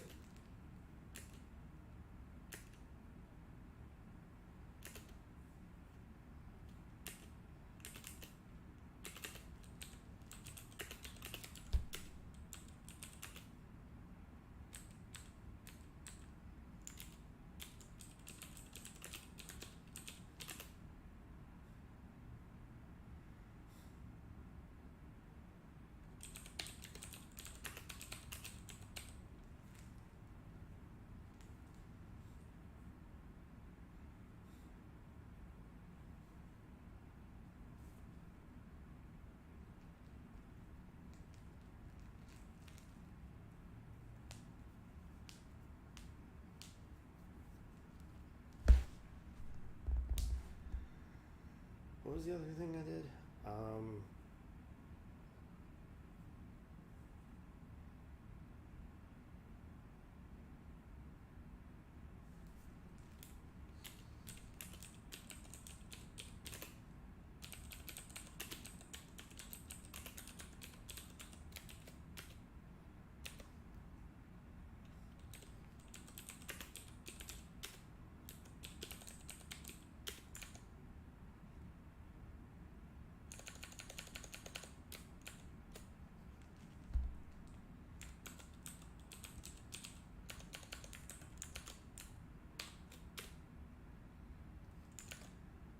let me check the chat and then I will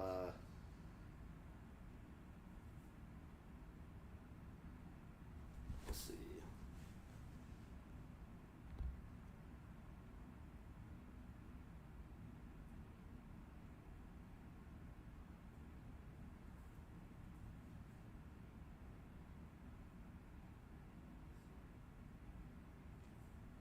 Vibe coding.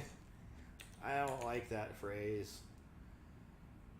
Or at least I really don't like how it was described by its inceptor. But because from my perspective, I'm not forgetting that the code's there at all. And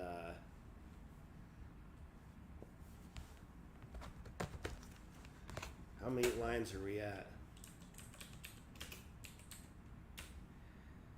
6887. Yeah, there's a lot of so if it gets to the point that we blow up to 10K, I'm gonna I'm gonna use that as a hard refactor statistic, where if we cross 10K lines, I will halt feature development to go over the code, clean up, and without harming the readability or the maintainability, attempt to reduce as much as I can before we continue. Because one of the goals is to keep the code really, really clean and tight. I absolutely want to, and there's plenty of spaghetti code, but I'd like to avoid that if I can, where I can and when I can.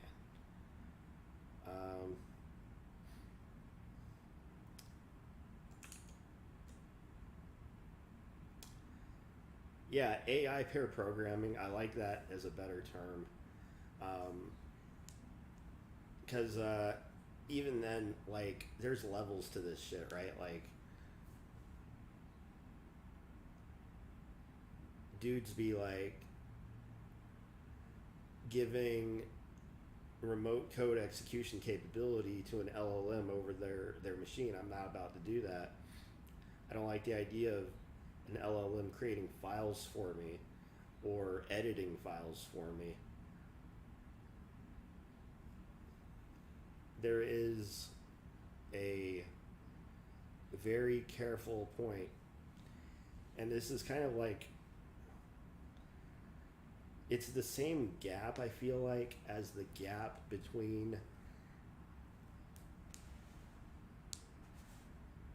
printf style debugging versus using GDB for actually setting breakpoints and tracing a program to a potential crash. Because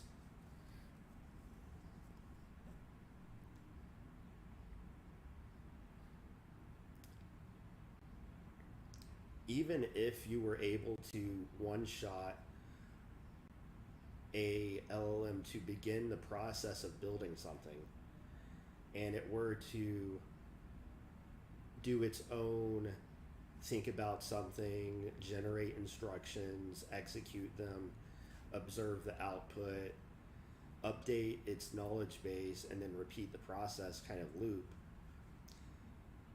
at some point the human has to take a look at where the AI is in the process, and then you have to go, well, hey, you're not headed in the right direction. Now I have to steer you in this new direction, so now I have to do work. So that completely ruins any sort of real ability to fully automate something. So you, at the best, you can really only automate little small chunks. And so when working with these chunks, because a lot of what's happening is people are attempting to glob in entire code bases, right? And I've done this too, I'm guilty of it.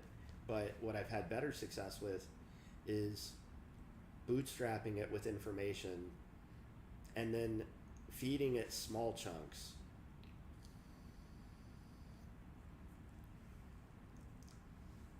And being really hyper specific about the things that you want to do. I know one thing I want to do is get some food, order some coffee and some milk.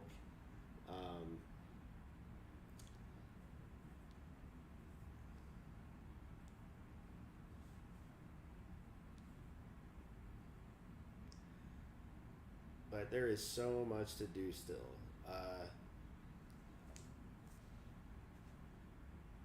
But now that we have the ability to actually equip items, unequip items, use items.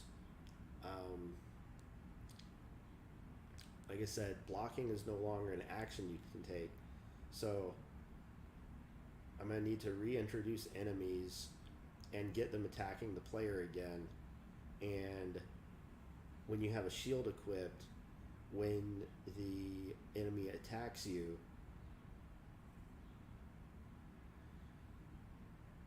we're going to have to calculate a chance of block, and if the block is successful, process it as such.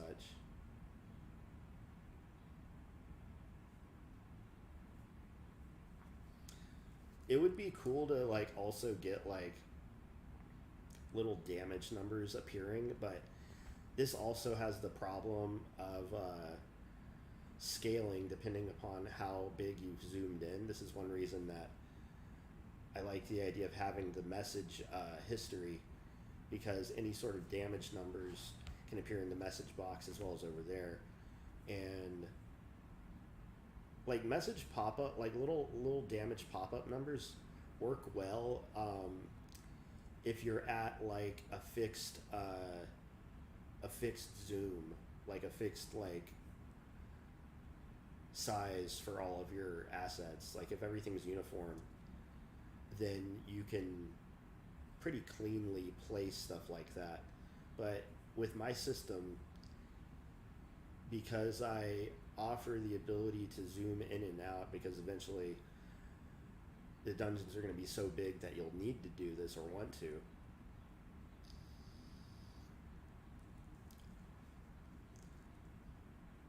This is an emergent design decision.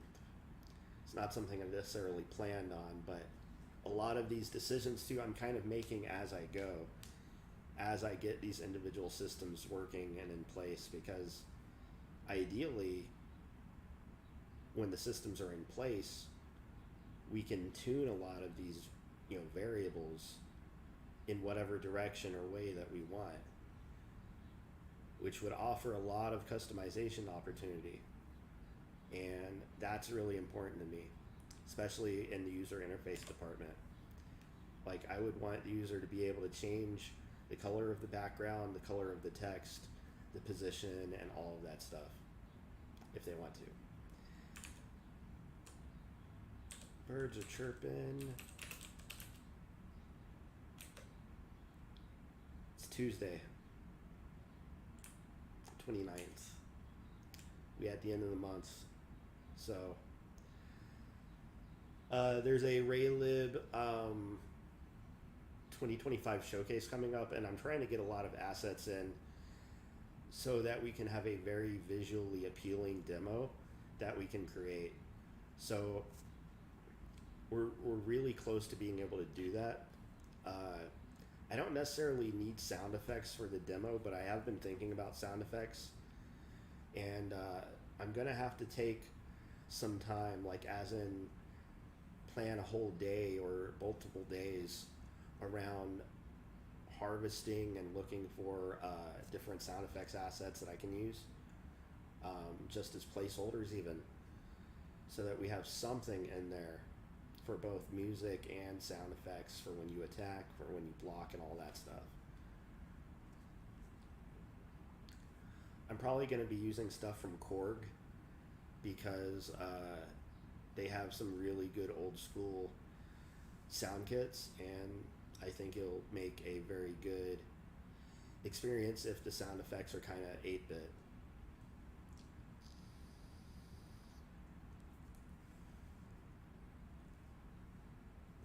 What's the last thing I want to think about here? So we got elves, we got dwarves, we got halflings, we got orcs, we got goblins. I also have the assets for the wolf and the bat, I think, loaded, but I haven't actually sat down to drop them in yet. But we'll probably want to have some monsters ready to go. I might want to also get some more tiles.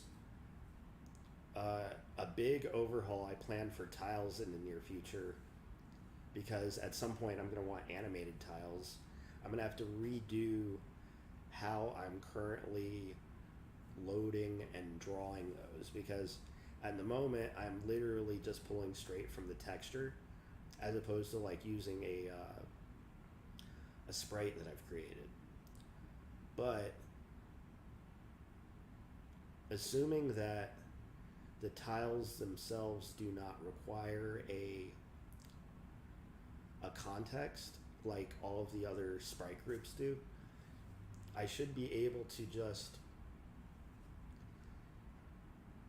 create an individual sprite for each one of those tiles, load them into a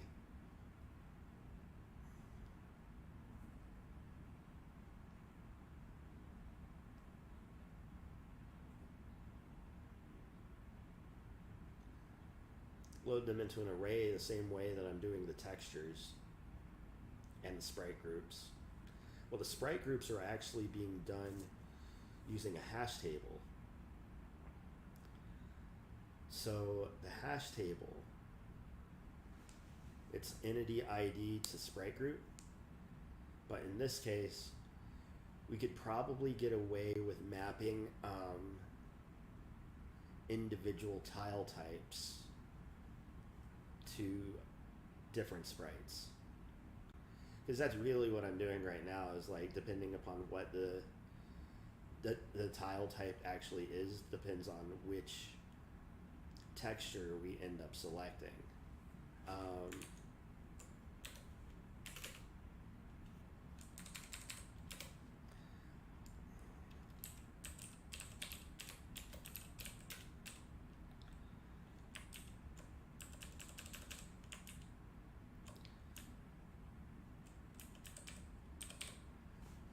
So we have this thing, this get texture key for tile type, and this tells us which texture to draw for that tile.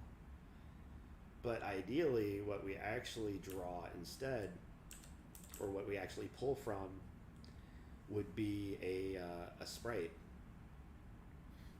So given the tile type, we would instead of pulling out a texture here, we would actually instead pull out a sprite.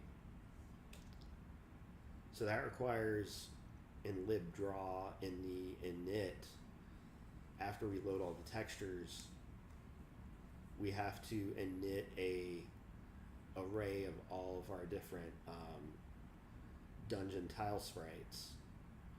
And then here, instead of getting the texture and drawing the texture, we would get the sprite, because then we could have animated tiles. Because then we could have like a water tile that looks really sick.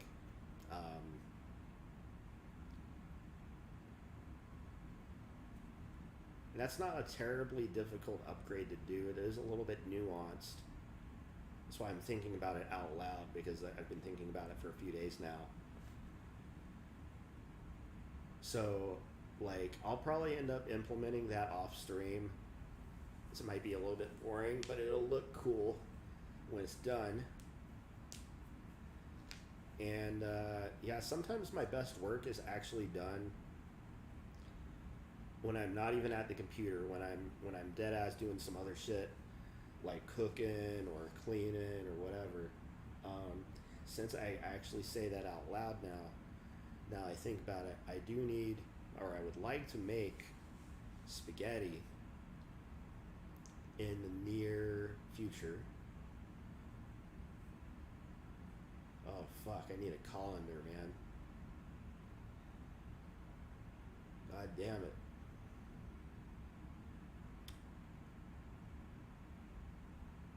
Alright, Alright, so I need milk, coffee, ground beef.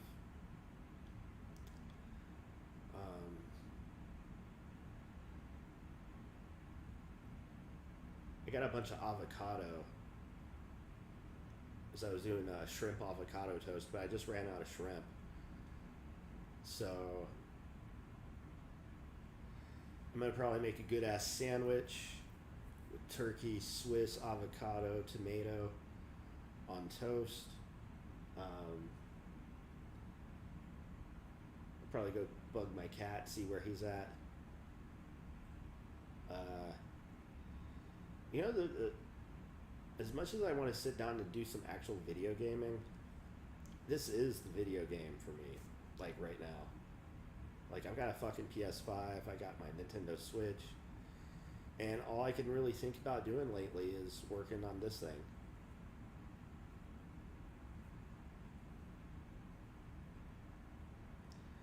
I don't really get a whole lot of viewership when it comes to playing games, but I do get a lot of people watching me do this.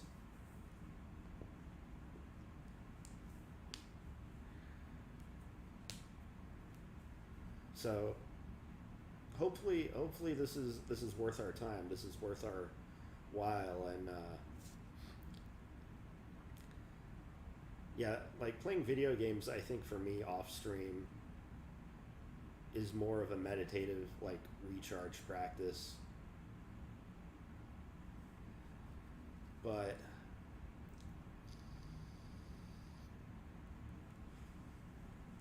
there are some games that I do want to, like, actually beat, and I might, I keep saying that I might, but I really might actually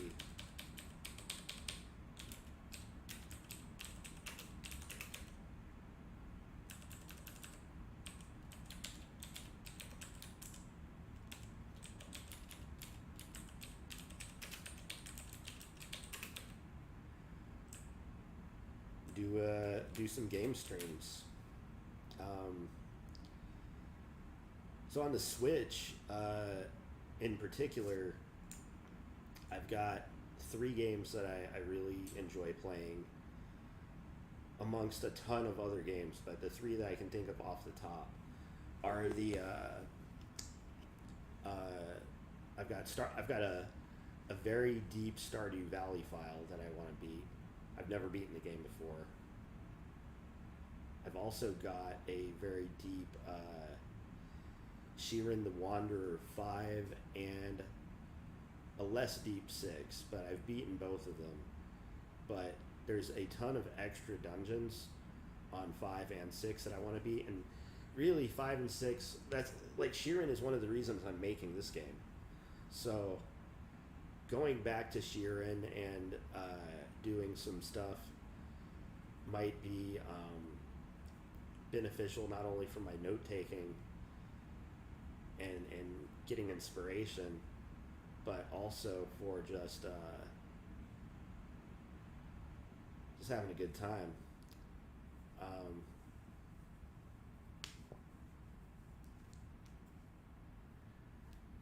Even if nobody watches it, it's still a good time. Let's say we take a break, everyone. Genke says, one thing I don't get is, how do you find an innovative project idea to add to your resume if you're a youngin'? I basically built a multi-tenant real estate web app with Next.js and some other image recognition projects for clients such as DJ mixing board with hard gestures, 2 CRMs that actually made revenue too, but feel like it's not enough. Well, it sounds like you've already done some pretty heavy duty stuff.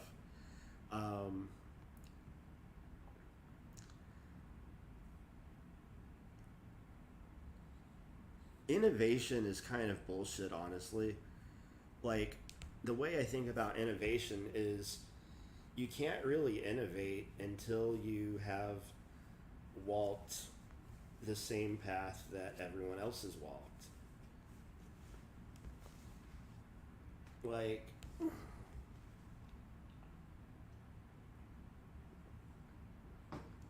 I'll zoom in for this one, or yeah. So I guess before I go, let's talk innovation, right? What is innovation? Why is there such a fervor for people to come up with the next big idea? What's wrong with copying other people?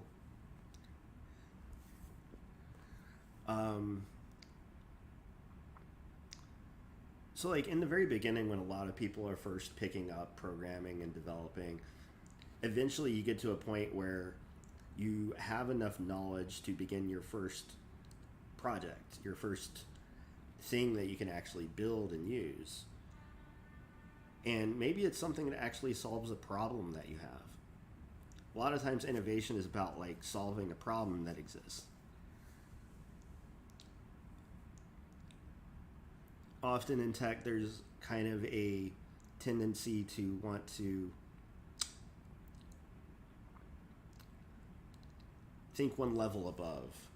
In other words, people think that you always have to be anticipating the problem of scale. You always have to be aiming for being able to capture these potential events that might occur in your system, such as, you know, like for instance, you have a login system, but the login system doesn't scale to beyond this, you know, because you only have so much room in your database or whatever. And then, you know, the next innovation on that's to be able to handle that problem, right? So a lot of the problems that previously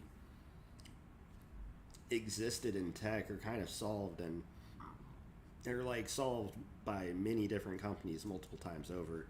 I think about the problem of memory management, right? This is one of the big reasons that languages like Rust and Go and D and Swift and all these other languages came into existence. In a similar way, there was like an explosion in the early 2010s of a whole shitload of different like JavaScript web development frameworks. Like for instance, I've never even used Next.js, right? Like I've barely touched Vue. The guy that I met in my complex says he's built some stuff in Vue. I don't want to touch React or Angular with a 10-foot pole, unless you're paying me a good amount of money. And a lot of things put me off from wanting to even use them. It's very rare that there's a problem that I have to deal with where I have to suffer a particular software choice.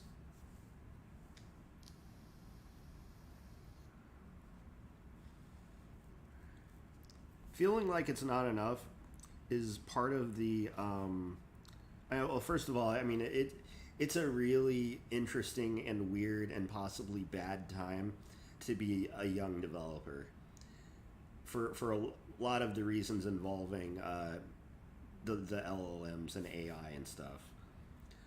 We are in a bit of a transitory period where you are probably going to be best served by learning how to use these things as quickly and as best as you can as possible. You need to be good enough at programming and problem solving to not only be able to put these new LLM tools to their best use, but also to be able to operate without them if you don't have access to them. Being able to be that dynamic is going to be super, super important for anyone entering the space at this point. It's not going to be a question of developers being replaced by AIs so much as a lot of grunt work is no longer going to be required by humans. So stubbing out web applications, totally gone. Like introductory web developers are fucked. Absolutely bananas how bad that situation's going to be, like, real soon.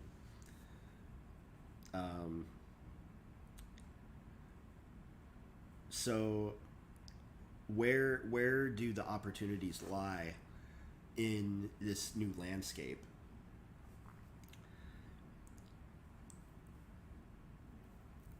Building things that utilize LLMs is definitely one avenue that can be taken.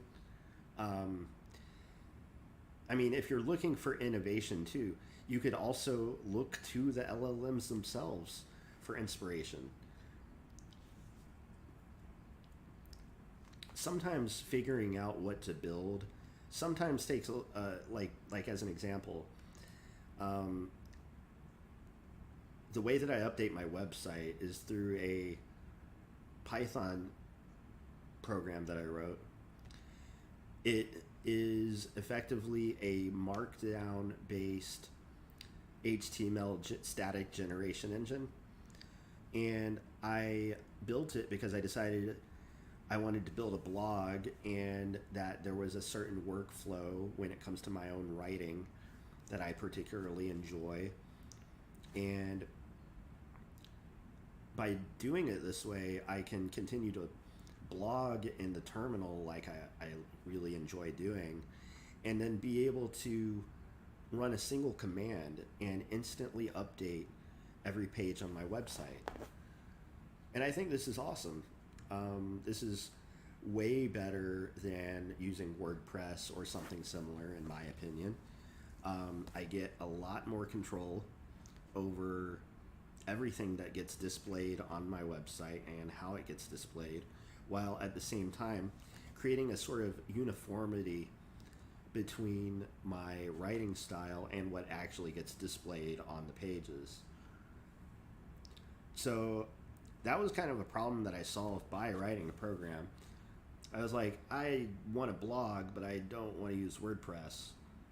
And I don't necessarily want to rabbit hole down all these other different options trying to find the best one. Sometimes the fastest way to do something is to just start doing it. Because at the end of the day, was I trying to find the best blogging platform, or did I want to just start blogging right away? Because when you look for a platform, you have to conform yourself to that platform's way of doing things. That's just by, nature of Gödel's incompleteness theorem, right? Like, no self-consistent logical system can prove that it's consistent and logical within its own system, right? And this also applies here too. Is it enough? What is enough? I mean, I've been doing this shit for a long time. I began working on a game because that's my dream project. That's something I've been thinking about my entire life. When I was 3 years old, I had this realization: one day I'm going to make a game.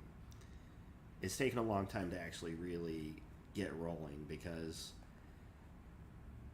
if the goal were simply to just make a game, I would have had to have started picking up something like Unity or Unreal or some other engine. And I began the learning journey with learning how to code, writing computer programs. And so my brain is kind of hardwired into this linguistic, text-based way of thinking, where I don't think in terms of where's this user interface thing that I have to click on in order to get to this panel, in order to find this thing and click and drag it to this other place. I fucking hate that. I absolutely fucking hate that.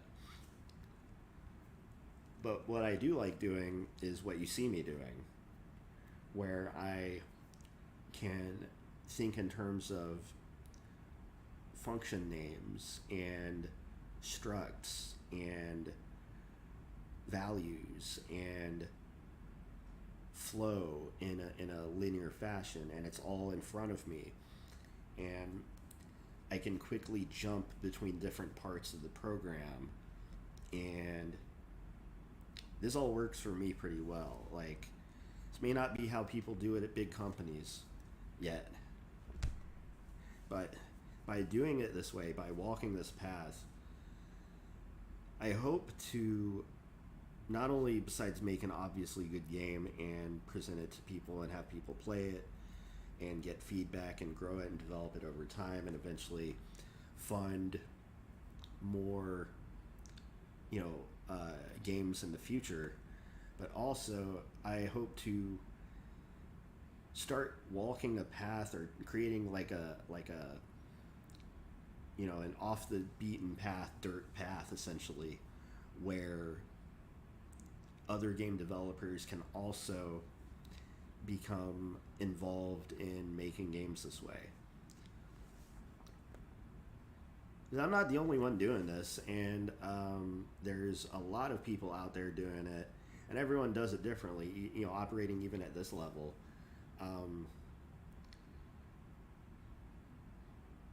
I mean, there's several problems that you as a developer have to figure out before you can even get to the first really good project that you're going to make. And you're going to make a lot of really crappy ones using tools that you hate before you get there. And if you're lucky, you aren't put off so much by using certain tools like I am. And you can just kind of like grin and bear it out and just knock something out of the park and make something really good using what everybody else uses. Because if there's one thing to be said, in the positive favor for things like Visual Studio Code, even though I'm not a big fan of it, is that because it's the most popular, it also has the most support. And we're also living in a world now where more and more people are using Linux as opposed to Windows, because they also realize that they want to be able to do things certain ways on their computer.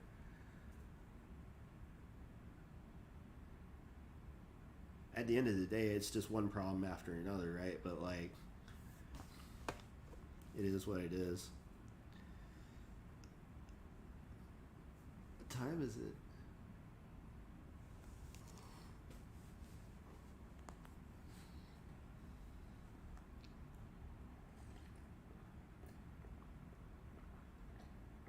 Anyway, Gensei, I don't know how to pronounce your name, Gensei Kazim. I hope if you're a young person, don't let yourself feel stressed out by feeling like what you're doing is not enough. So long as you're doing something every day, that's better than most people already.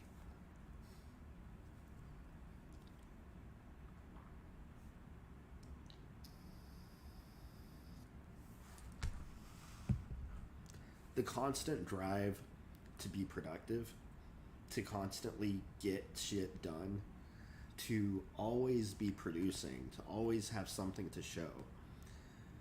This is a problem of capitalism.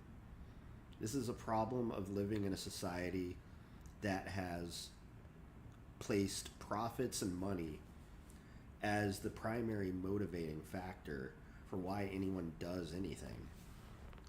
And one of my longtime theses with regards to software development is that good software development is in direct opposition to capitalism. And the reason being is that software development is very expensive, not just financially, but also from a time perspective. I say not just financially, but like, for instance, I'm working on this game, right? Like, all this stuff that I'm paying for here, it's coming out of my own pocket. I'm very lucky to be able to do this right now. And I hope that we can really launch it into something fucking amazing. But at the end of the day,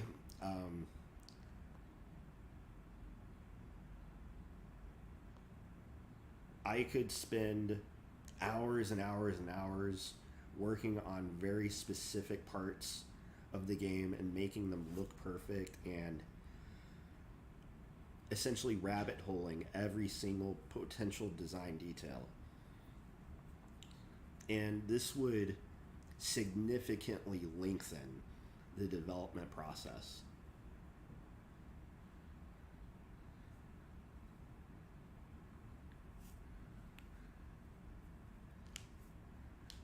Bro, I'm learning programming as a joke just so that when I learn it, I can tell other programmers they not as smart as they think, and I can tell non-programmers you not as smart as me. Well, that's kind of funny, but knowing how to program just straight up doesn't make you smarter than other people. I know this personally because I am a great programmer and pretty generally good computer person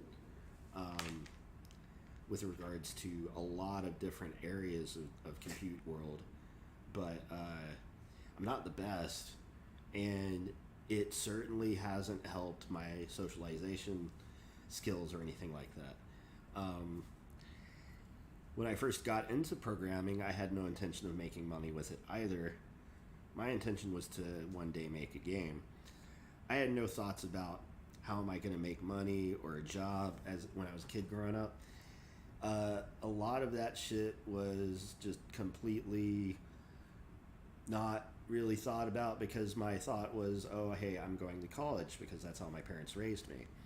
And I ended up working for my university for a little bit in the computer science department. I ended up being the seed to what I've been doing for the last few years, which is teaching online.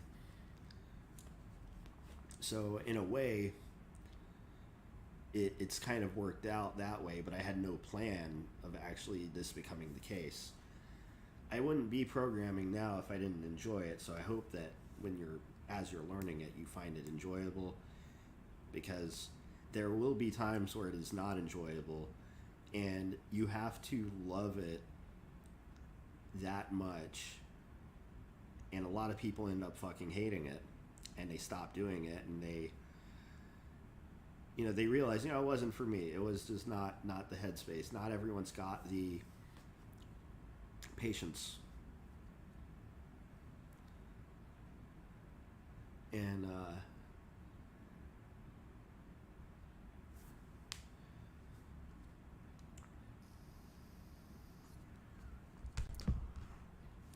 why is this he who knows that they know nothing?